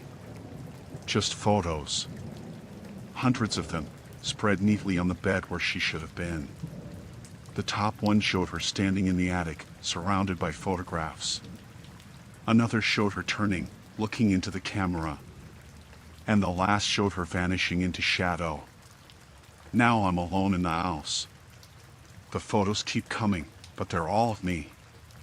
Every second I live is captured, printed, stacked. I've stopped throwing them away. There's no point. Tonight I found one I shouldn't have been able to. It was of me tomorrow. Sitting here. Head in my hands. Eyes hollow. And behind me, in the photograph, someone else is standing. I can't see their face. But I know they're in the house. And I know it's only a matter of time before I join Sarah wherever she went. I always thought camping would bring peace, quiet nights under the stars, the kind of stillness you couldn't find in the city. That was what I told myself as we drove out to the state forest, car packed with sleeping bags, instant noodles, and too much trail mix. There were 4 of us, me, my girlfriend Anna, and our friends Marcus and Dylan. We'd chosen a spot well off the trail, close to the river. By dusk, the fire was crackling, laughter rising with the sparks. It felt safe. Ordinary. When we finally turned in, I lay in the tent listening to the water and Anna's slow breathing. The canvas walls glowed faint orange from the dying embers outside. I drifted off believing the woods belonged to us. I woke to silence. Not the gentle hush of night, but something heavier, expectant. The fire was out. The tent was cold. Anna stirred beside me. "What time is it?" she mumbled. I reached for my phone. My hand brushed empty nylon. I patted harder. No phone. No backpack. No shoes. "Where's our stuff?" I whispered. We unzipped the flap. The clearing looked wrong in the pale moonlight, emptier. Marcus's and Dylan's tent was still there, but everything else was gone. The food bags we'd hung in the tree, gone. The cooler, gone. Even the lanterns. I stepped onto the dirt barefoot, the chill biting. That was when I saw them. Footprints. A single line of them pressed into the earth, circling our tent in a wide ring. They were bare, the toes splayed, deep impressions in the damp soil. Anna gasped. "Where are Marcus and Dylan?" We hurried to their tent. The flap hung open, the inside empty. Their sleeping bags were flattened, abandoned. No note. No voices in the trees. Just the hush of water and the ring of prints around us. Rational explanations tripped over themselves. Maybe raccoons stole the food. Maybe the guys went for a night hike. But the prints, they weren't ours. Too big for Anna, too narrow for me. Just one set, circling again and again, as though whoever it was had walked around us for hours. We called their names until our throats burned. The forest swallowed our voices. Anna grabbed my arm. "We need to leave." Barefoot? My voice shook. In the dark? She looked at the prints, then at me. "I don't care." We followed the trail back toward the road, the ground littering our feet with sharp stones and pine needles. Every sound seemed magnified, twigs snapping, leaves rustling. I kept glancing behind, half expecting to see someone stepping into the moonlight. We walked for what felt like hours, but the trail never ended. The river still rushed beside us, constant, unchanging. My feet bled, toes raw, but we didn't dare stop. At last, Anna whispered, "Look." Ahead, in the path's pale dust, was a footprint. Bare, damp, freshly pressed. Then another. And another. A single set, leading forward. We followed them, afraid not to, until Anna suddenly froze. "They're ours." I looked closer. She was right. The prints matched mine, heel cracked, second toe crooked. Perfect copies, marching into the darkness. We turned back. More prints behind us now, appearing where we walked. Each step we took was shadowed by another, not quite ours, but close. By dawn, we stumbled into the clearing again. Our tents stood exactly where we left them, as though we had never left. The cooler sat by the fire pit, packed with food. My phone lay on top, battery full. But Marcus and Dylan were still gone. Anna picked up my phone with shaking hands. "Call someone. Please." I dialed 911. The ring buzzed loud in my ear. Then a click. Silence. And breathing. Slow, deliberate, not mine. I threw the phone down. It buzzed against the dirt, screen flashing. A new photo filled it. Me and Anna, standing in the clearing. Taken just seconds ago. We didn't pack. We didn't speak. We just ran. Through brambles and mud, deeper into the trees, anything to get away.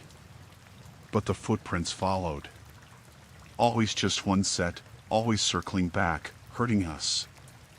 When we collapsed in exhaustion, the forest had changed. The trees leaned close, the trail lost. No matter which direction we tried, the ground was already marked, prints pressed ahead of us, waiting. Anna cried softly. "It's playing with us." I couldn't argue. Night fell again. We huddled together, shivering, too afraid to sleep. I tried to count the seconds between the forest noises, but there were none. Only silence. Then the circling began. Soft, deliberate steps pressing into the soil around us. 1, 2, 3. Anna clutched my arm. "Don't look." But I did. In the moonlight, a figure walked barefoot in slow circles. Skin pale as bark, limbs too long, head tilted as though listening. Each time it passed, the air grew colder. It never looked at me. Not directly. But I knew it would, eventually. I don't know when Anna vanished. One moment she was beside me, her nails digging into my skin. The next, my arm was empty. I shouted until my throat bled. The footsteps never broke rhythm. Round and round. When dawn came, I was alone. I am still here, writing this in the dirt with a stick, words carved into the ground as though it might matter. My phone is gone. The food is gone. Even my shoes, though I can't remember if I ever had them. The circle of prints tightens each night. Soon, it will step inside. And when it does, I think I will vanish too, like Anna, like Marcus and Dylan, leaving nothing but footprints. I had rehearsed a meeting a dozen times in my head, what to wear, the harmless opening line, the joke he liked in his last message. We'd matched on a slow Tuesday evening. His profile was good in the way photographs are good when someone has taken them of themselves and looked pleased, a crooked smile in front of a river, a guitar slung across his back, a bookshelf in the background arranged with neat spines. He wrote with small, particular jokes, and when he suggested coffee I said yes. The cafe smelled exactly as it should, warm milk, citrus cleaner on the counter, the low burn of beans. It was mid-afternoon, sunlight soft through the front windows, and I had the perfect table by the glass. I checked my phone twice, then 3 times, until I saw him through the door, taller than his photos, jeans and a jacket, hair mussed by the wind. Relief hit like heat. He introduced himself the way his profile had, Eli, then that same crooked smile. His voice fit the photographs. He ordered water, then sat, hands warm when we shook. The first half hour was a string of the ordinary, talk about work, small talk about movies, tearful laughter. I watched the way his eyes moved when he listened. He asked about my job, my sister's wedding next month, the coffee I always preferred. Everything matched what we'd messaged. I told myself to relax. But there were small wrongnesses, little frayed threads I tried to will away. He never asked the follow-up questions most people did. He reused phrases I'd written in my bio as if he'd been rehearsing them. When I mentioned a band I liked, he said, "Right, that's your thing," in a tone that suggested he'd decided it was. He checked his watch twice in a way that seemed choreographed. He never touched his phone. He let my conversation happen around him, like a listener studying a script. I told myself he might be shy. I told myself he might be socialized oddly. I told myself 100 small, reasonable things until the reasonable things crumbled. When he suggested a walk, the sky had moved from soft afternoon to the thin blue of evening. The street outside smelled of rain and hot asphalt. We left the cafe and walked along a row of closed shops, the city locked down in that saccharine smallness that comes after sun.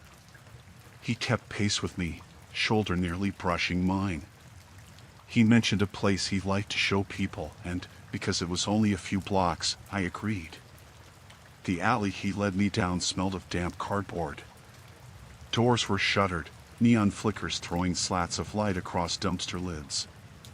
He stopped at a gate and leaned against it as if we were sharing a private joke. "Do you want to come up?" he asked.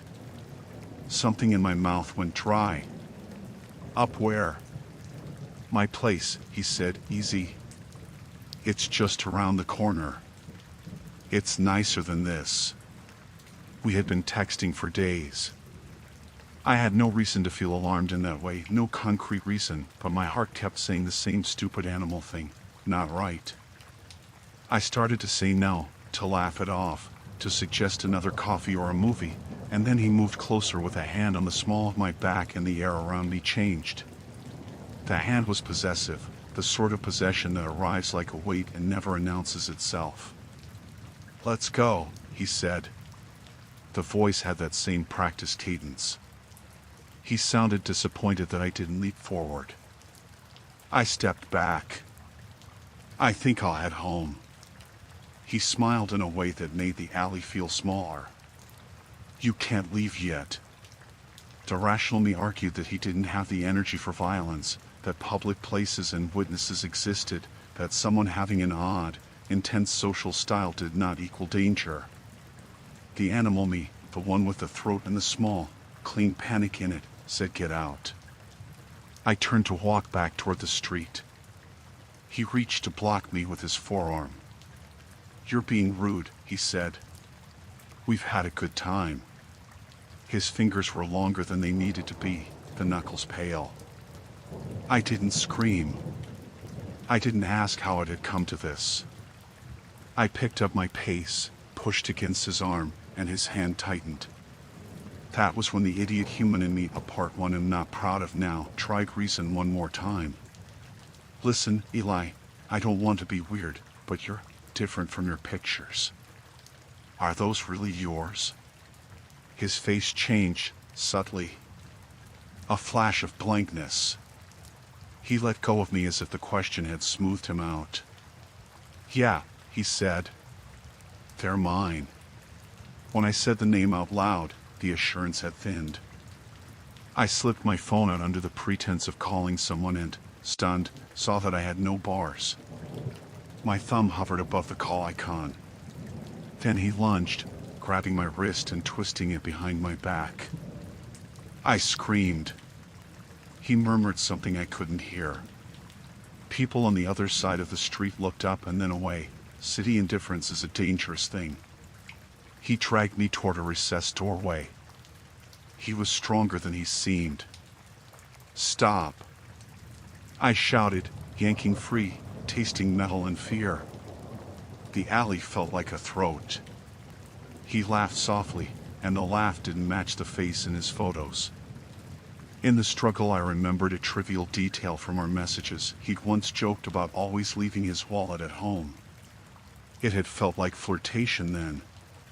As we scuffled, his jacket slid open and something slipped from his pocket and skittered across the pavement, a folded prescription slip and an old man's business card that did not have his name. When I snatched it, my fingers closed on its glossy edge and I saw a URL typed in tiny font. I should have fled with it. Instead, I shoved it into my pocket like a talisman and, without thinking, dialed 911. No bars. I called my sister in a blind roll and the line tapped through, then connected. It was luck. A cab idled by the corner and the driver, seeing the commotion, leaned out and shouted something. The moment stretched, the man's hand faltered, and I ran.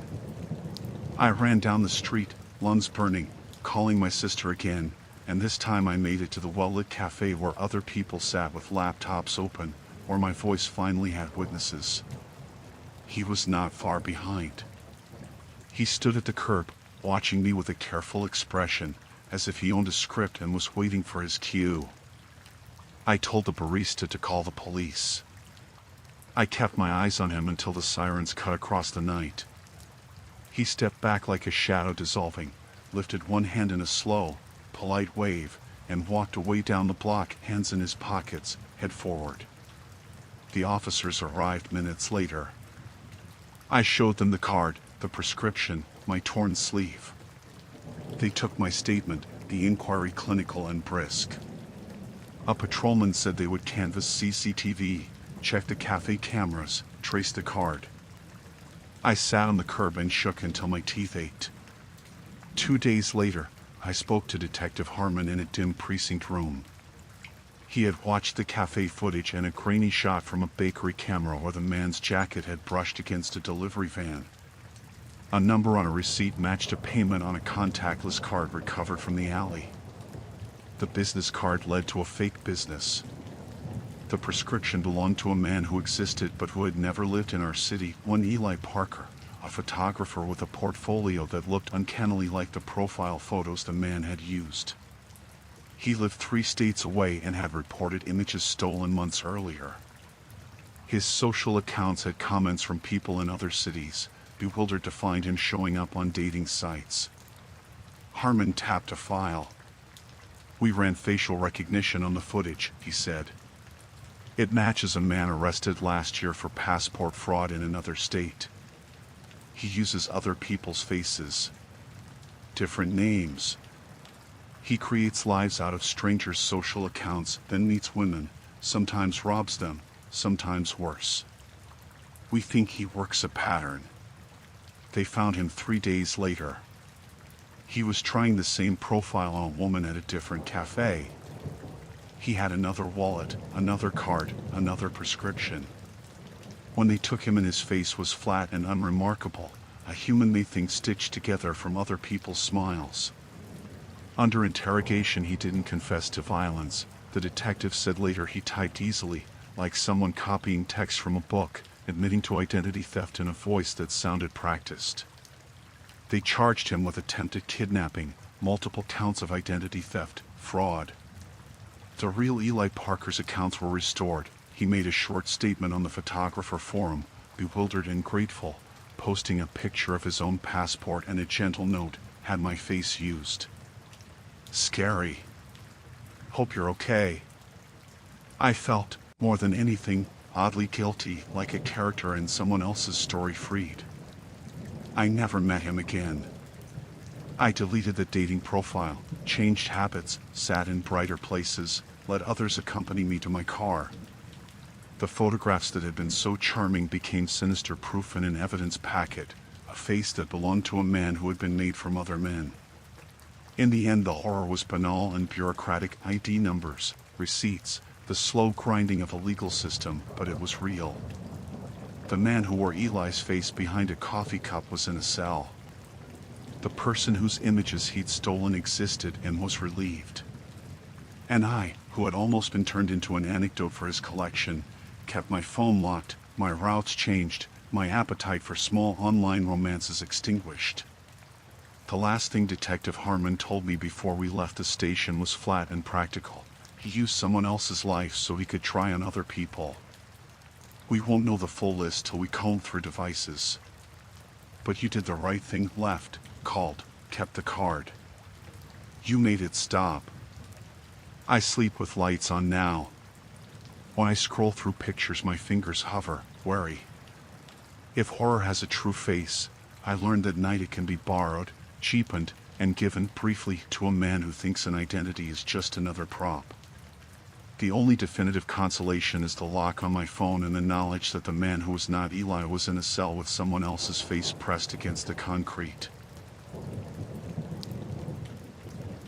The suburb always looked harmless at night: rows of beige houses with sleep-soft porches, a single lamp burning like a small, honest eye. That's what made the sound stand out the first time: a heavy dragging, slow and periodic, like someone hauling a mattress across gravel.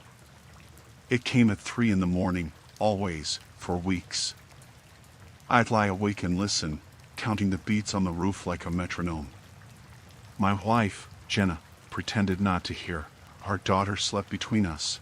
The sound was a private nuisance I hadn't known how to voice.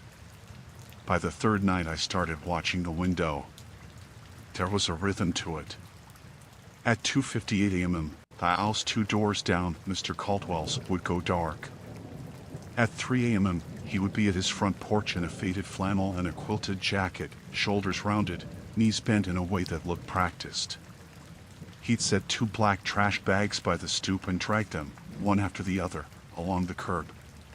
The straps cut little arcs in the asphalt. Sometimes he muttered, sometimes he hummed off-key. He never turned a light on.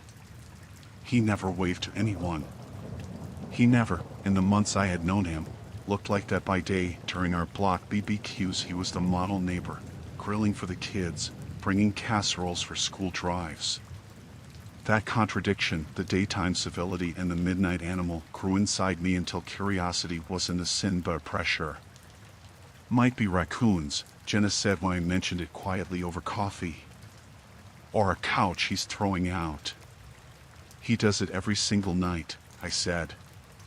At the same minute, our daughter began to ask if we were spies. We told her no.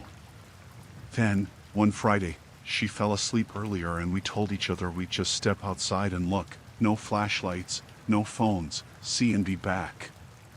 It sounded, frankly, stupid and tame. It also felt like an obligation.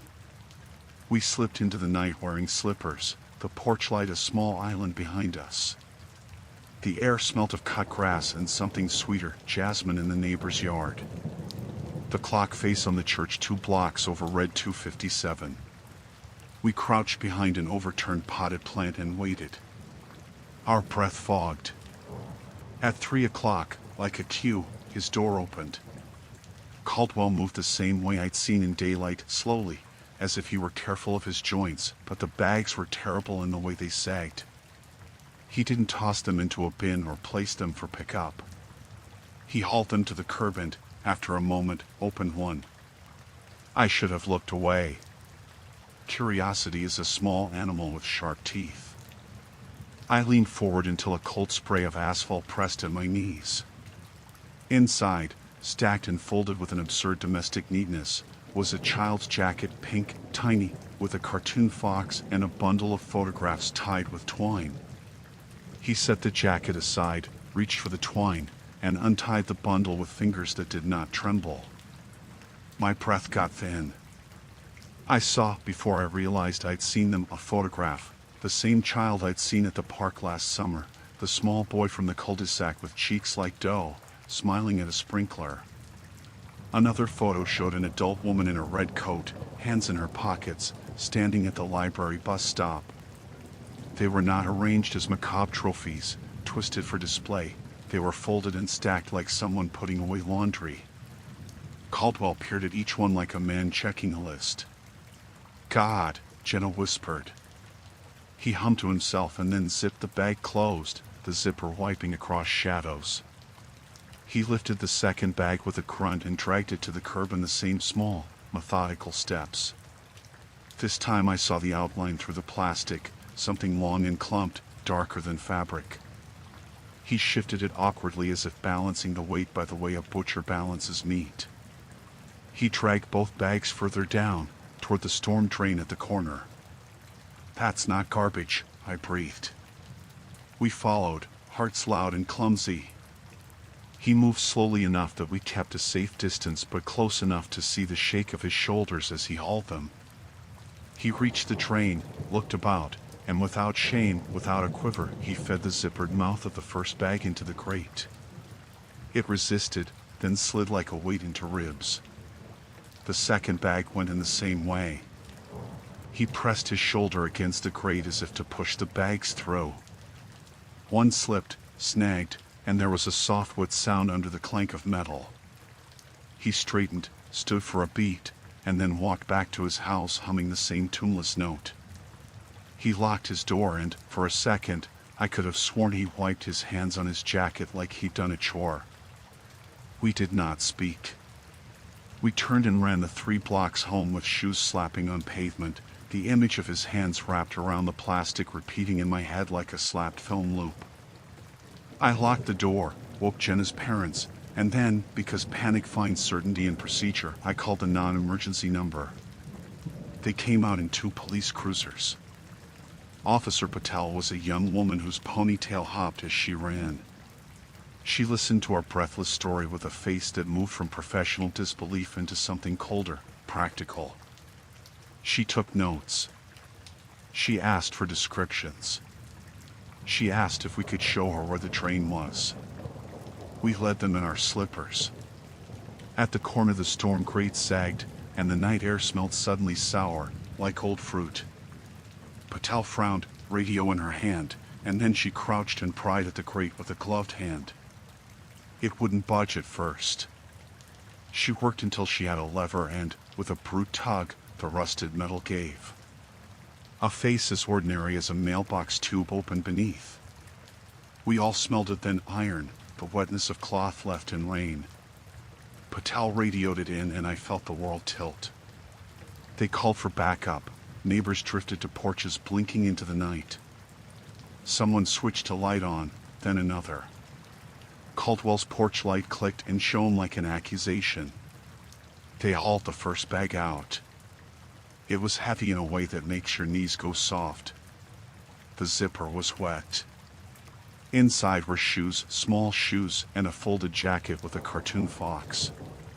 They unwrapped photographs, and the same image, the one with the boy at the sprinkler, slid from the stack and landed on the pavement between our shoes. At the edge of the photo, a smear of something dark. Paramedics arrived. Officers worked like clockwork. Caldwell watched from his doorway, face blank as linen. When someone put a hand on his shoulder and read him his rights, he didn't look surprised. He said nothing. They found more: a shoebox with folded scarves, a woman's scarf, 2 sets of keys, and underneath, as if tucked by habit into the bottom of a laundry basket, a manila folder with clippings, missing persons posters, printouts of social media profiles of families in neighboring towns. My stomach flipped into a hard stone. The officers unspooled more of his life: community board minutes, a volunteer card for the library, receipts from out of state. The neatness I'd seen earlier revealed itself as a catalog. By dawn they were hauling bags into the squad cars. They called in detectives, the coroner, and then, because horror requires names to become real, the missing persons unit. The media arrived in beat-up vans an hour later. Lights popped like sudden suns under the maple trees. Our street was a nervous line of neighbors holding mugs and phones, faces lit and pale. Caldwell was taken without struggle. In his kitchen, detectives found a camera set up in the attic pointing toward the sleeping rooms of adjacent houses, its clock set to 3 a.m., like someone proud of his schedule. He had taken photographs, yes, but not of vacations and bookshelves, of faces asleep and of keys on nightstands, of private door slams cataloged as if resources. That afternoon, in a room that smelled like sanitizer and coffee, Detective Morales showed us a thin file. Inside were faces I recognized from posters in laundromats and grocery store notice boards: a girl who disappeared on a 4th of July parade, a man who didn't return from a shift at a diner, a mother who never showed up for her son's school play. They matched the scanned images found in Caldwell's folder. They told us he'd been arrested on multiple counts: kidnapping, evidence tampering, unlawful surveillance. They said alleged and suspect and pending, formal words rounding the edges of the truth. When I sat in my kitchen later and watched the sun tilt and the late morning life resume, mowers revving, kids' bikes scraping gravel, I felt like a foreigner in my own safe little geography. People asked if I was okay. I said yes, because noise requires answers and because there are no words for the shape of horror that settles into your joints. For weeks afterward I checked the locks, twice, 3 times, lingered in doorways, and refused every neighborhood barbecue offer. The trash bags on the curb at 3 in the morning stopped. The metronome stopped. But sometimes, when the house is quiet and my daughter sleeps too loudly and the clock heels toward 3, I hear the scrape of rubber on asphalt in my memory and the wet sound under the grate. I think of the neat stack of photographs and the way Mr. Caldwell's hands had moved as if tucking the world into boxes. They told us they recovered remains, that some families would get answers, that indictments would be filed. That was the end of the neighbor who had been nice at barbecues and precise in his gardening. That was also the part that felt like a relief. The ending was clean in official language. The definitive thing I carried away was small and stubborn. A single photograph the officers let me keep, a grainy snapshot of the sprinkler boy, cheeks like dough. I keep it in a drawer, face up, and sometimes at night I sit with it and say his name aloud as if speaking names aloud stitches people back to the world. It's all I have to prove that curiosity did not invent the dragging sound. Someone had, and now he would not do it again. I had been thinking about dinner, what to defrost, whether to stop for milk, when the rear of the sedan in front of me shuddered into my bumper. It was one of those soft, stupid collisions that feels louder in your head than outside. A dull thunk, a metallic rattle, the radio is cutting into the sudden vacancy where the highway noise had been. I pulled over onto the shoulder, hazard lights strobing. My hands were slick with sweat even though the night air was cold. My heart thudded the guilty rhythm of a man who'd just been careless. The other car coasted 3 feet further and stopped. A tall man in a denim jacket climbed out, hair wet from the drizzle, his face open and normal as if he were stepping into a grocery store. He clicked his hood closed with a bored hand and walked back to my window. "Sorry," I said, reflex. "I wasn't watching." He held up a hand. "It's fine. Just bump." "We'll exchange." He trailed off and glanced toward his car as if remembering something he'd left on the stove. Then I heard it, a muffled banging from his trunk. At first I blamed the spare tire, a loose jack, a box sliding. The sound was a dull, percussive thump, 3 quick beats, then a pause, then a longer, frantic series, like someone drumming from the inside of a drum.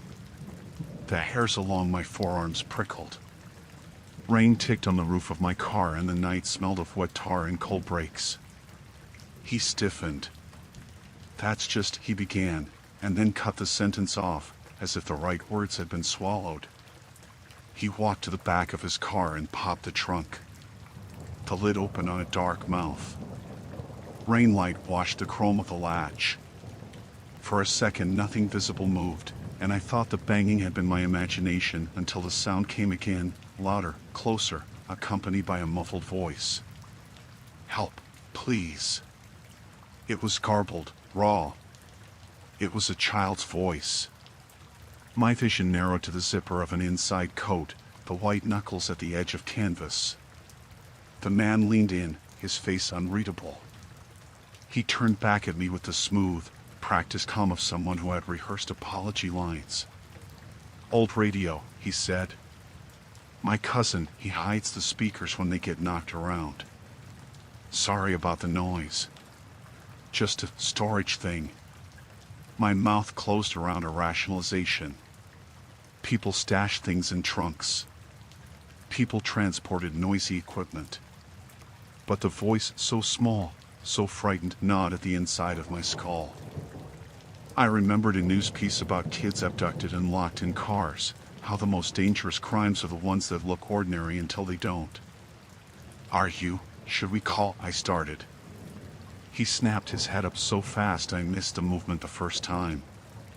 "No," he said too quickly. "No cops." His palms were flat on the rim of the trunk like a man holding himself together. "You don't need to make a big thing. We're fine." "Fine?" The sound I made came out half laugh, half sob. "There's someone in there." He smiled, all teeth and charm. "Panicked, that's all. I'll get them out, no need for drama." He reached into the trunk and his hand trembled. For a moment I thought he would actually pull a child out like an apology. Instead he closed his fingers around the zipper and tugged it slightly to one side, then let it go as if to test the resistance. The banging increased, frantic now, the voice sharper. "Please. Please." My chest tightened. I had a choice that felt tiny and enormous: believe a stranger, shut the trunk, exchange insurance cards, go home with an unsettled conscience, or do something. The rationalist marched. Maybe it was an animal, maybe a prank, maybe a neighbor's knock, but with each maybe the sound inside the trunk translated into a face I couldn't stop seeing. I pushed the door open. He looked at me like a man caught. For the first time there was something like anger in his eyes. No, the word was a crisp order. I held his gaze in the car between us, a rectangle of metal and a trunk lid like a mouth. You open it. Now. He laughed, a ragged thing. You want me to, he began, then shifted. You want to do this the hard way? Fine. He stepped back and bent as if to bend the lock. My phone was in my hand. No bars, the highway had chewed the signal down to static. I hit 911 and listened to the flat recorded voice. I told the dispatcher where I was, and the operator said, "Stay where you are. Help is on the way." Her voice was thin, polite. The man made a motion, an almost suave flick, and yanked the zipper harder. Something scraped. A small, wet sound. The emergency release strap inside the trunk under the lid, I'd seen them on the news, flashed a second and then slid into sight. For a beat neither of us moved. It was a graceless, human beat, a breath collected, a centipede of decision crawling up my spine. He lunged. His hand closed on my wrist with a visor-bearing, possessive force. Pain shot up my arm. He was faster than he looked. He wanted what? To shove the trunk closed? To silence me? To keep his secret from the world? His face was smooth and then suddenly like stone. Stop, I said, and the word felt tiny. My elbow jerked free. I staggered back, hit the bumper, and reached for the release. My fingers found plastic and metal, and with a yank the trunk popped open more. The noise inside was a terrible, forced relief, a head bowed, a wet cough, the rattle of a zip tie. A small pair of eyes looked up at me from inside darkness, wide, red-rimmed, terrified. A girl, maybe 12, hair matted, cheeks streaked with dirt and dried rain. Her wrists had pale loops around them where something had been cut, rope, maybe. Her breath came in sharp, shallow pulls. "Call 911, she rasped. "Please, He pressed close and the world snapped cold and small. "She's fine," he lied, Moss smiling. "She's just confused." Then he hit me. The blow was a dull, concerted thing and I stumbled. The radio inside my car flared and then died. Instinct, some animal, blinker thing, surged. I grabbed the edge of the trunk and hauled the girl out like a package, adrenaline burning cold as ice in my limbs. Her head hit my shoulder. She tasted of metal and salt. He grabbed at her coat. "Give her back." His voice is an ugly thing when it loses its manners. He lunged. I swung a hand and my fist met his jaw with a wet, right-angled sound. He staggered. I don't remember thinking about the ethics of hitting another adult. There was only the practical, clumsy geometry of keeping him away. We grappled. I felt the slick of his sleeve as he tried to wrench free. The girl's boots were small against my shins. She used them to push me and hopped out like one of the animals that live by surviving. Behind, the highway blinked with headlights and, improbably, a delivery truck eased to the shoulder a few dozen yards away. A man climbed out waving. Someone else had heard or seen the flurry in the wet light. The driver cursed and then, for the first time since I'd seen him, he showed a flicker of calculation. He backed up toward his car as if deciding whether to run. I shoved the girl toward the truck driver and shouted for help. The man who'd been driving the delivery van straddled his own vehicle and started toward us. The neighbor on duty across the shoulder brandished a flashlight. Its beam caught the other man's eyes and made them glitter. Facing witnesses, the denim jacket man stepped back, hands raised, the performance of a repentant neighbor returning to center stage. He muttered defensively. I was helping. His voice fell into nonsense. Police arrived with the dull efficiency of the late-night shift, bright uniforms, clipped questions, bright flashes of blue and red. I told them everything in staccato pieces. The girl, Maya, she told them between shivering sobs, had been taken from a bus stop 2 towns over. She kept saying her mother's name as if saying it aloud would stitch her back into real life. Officers wrapped her in a thermal blanket, ice soft but hard with that professional sorrow. They handcuffed him without resistance. In the front seat of his car they found a coil of cord, duct tape, a small pile of cash, and a disposable phone with recent searches about quiet routes and how to hide a purse and trunk. The grin he'd worn at the roadside was gone. The face beneath it was small and ordinary and suddenly explainable and therefore monstrous. The dispatcher read him his rights. He spit out a string of excuses that crumbled against the weight of evidence. I sat on the curb as the dawn began to thin the rain to mist. My wrists were numb, my shirt smelled of diesel and something copper strong. The girl sat wrapped in a blanket, sipping water like it was a miraculous ocean. An officer took my statement and then another, repeating and transcribing, the bureaucracy like a bandage. Weeks later I watched footage on the local news, grainy cameras from the intersection, my car and his. The trunk popped open, the moment stretched and flattened into a 20-second clip. Detectives later told me he had crossed counties, tried similar abductions, and that the arrest would close several active cases. The girl went home to her mother within a day. I kept a card the detective slid across the table. "You saved a life," it read in blocky type. At night I still flinch at the thought of a trunk closing.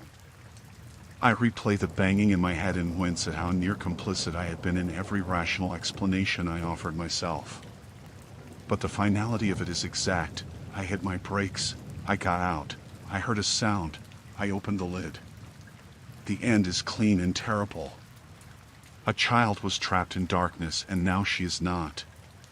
The man in the denim jacket sits in a cell where the lights are intrusive and the doors do not yield. When I drive now, I keep my distance and the radio on.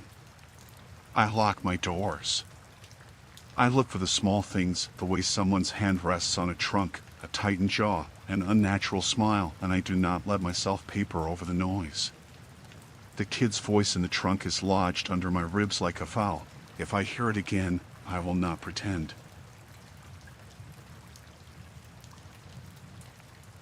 I should have kept driving. I should have found another lit sign, a newer motel, a truck stop with a diner that served food at midnight.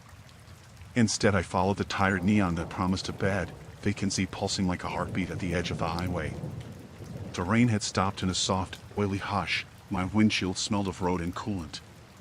It was late. I was too tired for paranoia. The desk clerk was a man in his 60s with a cardigan that had seen better winters. He moved like someone who learned to be patient the hard way, slow hands, slow smile. The lobby smelled of stale coffee and lemon oil. He slid a key across the counter with a plastic tag stamped 12. The bell on the counter tittered when I set my bag down. "Wi-Fi?" I asked, stupidly. "Network's spotty," he said. "Room's quiet. Heater works." His eyes lingered on my face for half a beat longer than necessary, like he was inventorying me. "Night's been calm," he said it the way people say weather, an old script. The room looked like a photograph of what a motel room should be. Thin floral bedspread, a lamp that needed a new shade, a TV the size of a pizza box. The radiator hissed like a small animal. The wallpaper had a faint pattern that tried to be cheerful. Close up it looked like a forest of small, tired trees. There was a rectangular window above the headboard, its curtains drawn tight with a dead weight. I set my things down and, for the first time in too many hours, let myself breathe. I showered like a man rinsing off a long day of decisions. Hot water scrubbed grit from my skin, the room fogged. When I stepped out, the world were sharper, cold air, a towel that smelled vaguely of bleach.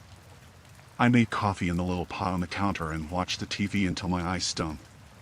The static on Channel 3 looked like snow in an old movie. Around midnight I turned off the lamp and lay down, the mattress complaining, the smell of detergent trying to be reassuring. Then I heard it. A soft metallic rattle at the door. Not loud, at first it could have been the wind prying at the frame, a truck settling on the highway, a shutter kicked by a careless guest. I lay still listening. The sound paused. My heart ratcheted into a new gear anyway. Wind, I told myself. Chain on, deadbolt engaged, keys in my pocket. Rational things for irrational nights. It came again, this time with a little more insistence, the knob a slow, precise jiggle followed by a pause, then the handle tapping as if someone tested it with repeated, careful fingers. The chain by the inside latch rattled faintly toward the edge. It sounded like someone learning the door by feel. I sat up, muscles in my shoulders tight. I had read about something like this, people who slipped in during a blackout, opportunists looking for wallets and phones, or worse. I told myself the motel would have security, that someone outside could be a lost soul, a resident returning too drunk. I said all those things because saying them felt like armor. I got out of bed and toggled the chain, feeling the cheap metal bite at my palm. "Hello?" I said through the door, too loudly. The sound felt naked in the room. The rattling paused. A flat, male voice answered, muffled by the door. "Ma'am? I'm sorry. Wrong room. Sorry." It was low, practiced, apologetic in a way that demanded forgiveness. Relief slid through me so fast it left a guilty slick. A man, not an animal. A mistake, not design. I should have stayed in bed. Instead I asked, stupidly, "You okay?" No answer at first. Then the handle turned again, this time with a new technique, light, fingernail quickness, like someone moving a lock without a key. The chain trembled, the door softened to his push. The voice returned, closer to the crack at the bottom of the door. "Please, I'm just..." I grabbed the phone I tucked under the pillow. No bars. The hallway outside the room, I could see through the slit of the door, was a pool of dim light and damp carpet patterned with avocado circles. The emergency light at the end of the hall winked, then steadied. I pressed the deadbolt harder, feeling the mechanism groan. The rattling became a tapping, rhythmic, as if someone outside had found a cadence to work with. Behind the door, I heard a new sound, low breathing, then a small metallic scrape that could have been a key being fumbled. My palms went slick. I tried to pull myself toward reason. Maybe a guest next door had let their kid play with keys. Maybe the clerk had misplaced a master. Maybe it was the rain shifting a stray board. Rationality felt thinner and thinner against the sound. I slid the chain into place more firmly and crouched, balancing myself on a drawer. The handle rattled again, harder this time, then softer. Then a new sound threaded through the metal knocks, a high, white dragging as if something heavy scraped the linoleum outside. It timed itself to the handle, a punctuation, a stamp. I called the desk. The line on the motel phone crackled. Someone picked up on the third ring. "Front desk?" I said. My voice was flat with forced calm. "There's someone at my door." "Just a minute," the man said. Then a weary laugh, as if someone else's emergencies were a Tuesday script. "We had a lot of walks tonight." His voice thinned. "Room service?" "No," I whispered. The handle clattered again and then menacingly slid under the bolt. "Please, come please." Okay. He sighed. "I'll be up." The call ended with a soft click that felt like a promise. Time stretched. I listened to the movements outside, the careful footfall, the man's voice muttered into the keyhole. He spoke nonsense, a half-song, like someone verbalizing a map of my door. Once, he said my name. No, he said the username I'd used when booking, the email handle I used for small transactions. The air left my lungs. My mind began to compile small, impossible details and make monsters out of them. The clerk's eyes, the way he'd looked at me, the fact there had been one occupant on the log that night, the way the maintenance closet was unlocked when I passed it. I tried to tell myself I was overwrought. I tried to dress my fear in plausible excuses. Each explanation was a thin paper over a widening gap. A key turned in the deadbolt. A precise click. My stomach dropped. The chain gave under him. He pushed. The door bowed inward about an inch. I lunged and shoved my shoulder against it, a stupid theater of resistance, while my mind emptied to one command: survive. The chain snapped with a small, horrible sound like something being unmade. My shoulder slammed against wood, the breath forced out of me. The opening widened. I reached for the lamp on the nightstand, something heavy and honest, and raised it. Get out. I screamed. The door opened a fraction more. A shape filled it, a man with a shadowed face, rain beaded on his jacket, eyes leveled in a way that made my skin prickle. He smiled, but the smile was the wrong shape for his face. He seemed, absurdly, as if he had rehearsed this entrance before and found the moment long awaited. He slid in, quiet as a thought. The room smelled of wet wool and old money. He moved like a man who knew exactly how much space to take. For a second I measured his things, his shoes, his keys, and tried to find the ordinary. There was none. I swung the lamp with a force that surprised me. It struck him in the shoulder. He staggered but didn't fall. He laughed once, a small, clinical sound. Then he lunged across the bed with a calmness that made my mouth taste metal. We grappled. His hands were like cold leather on my wrist. He said, in the same low voice I'd heard before, "You shouldn't scream." Something in me unclenched. A trained animal part that knows how to make people notice reached the surface. I screamed again, louder, and this time the hallway answer was different. Shoes hit carpet. Lights flared. A door down the hall banged open as the clerk, older cardigan, Ty Askew, rushed toward us with a flashlight. He shouted something I couldn't make out, and in the sudden exposure the man who'd been trying to be a shadow let go. They wrestled him out into the corridor. The clerk's face was white as a dish towel. I called, he kept saying to me, to himself. Sirens welled. The man didn't fight the officers. Perhaps he knew there was a small script for every corner of the night. They led him to a patrol car. They cuffed him with an economy of motions that stripped his performance to ordinary metal. The officers found a pocket-knife file of lockpicks and a small bundle of motel reservation slips, photocopied driver's licenses, and a phone with dozens of notes about room numbers. Later, under the washed-out light of the lobby, they read him Miranda. He said nothing that fit any story. The detective told me afterward he had 3 prior misdemeanors for trespassing and a string of complaints across several counties, man identified as the doorman on motel kitchens and police blotters. He followed a pattern, late sign-in, a man who looked like a neighbor. He told the detective that the man had key skills and a cruelty for which there was no proper adjective. The aftermath smelled like antiseptic and adrenaline.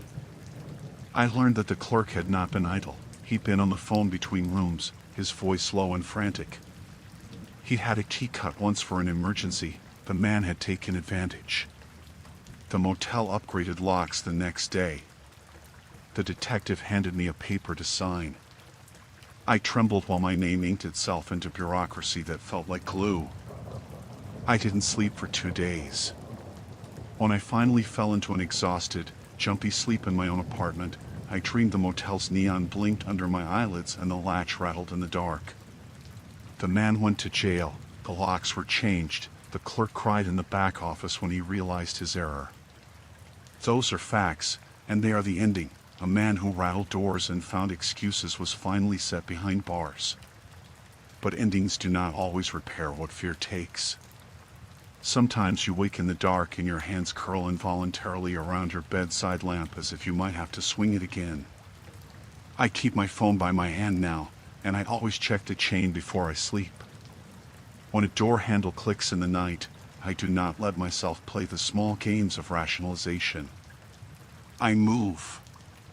I call. I do not stay. The lock and the law did their work, I did mine. The final, definitive thing is simple. I breathed, I acted, and the night lost its appetite that night.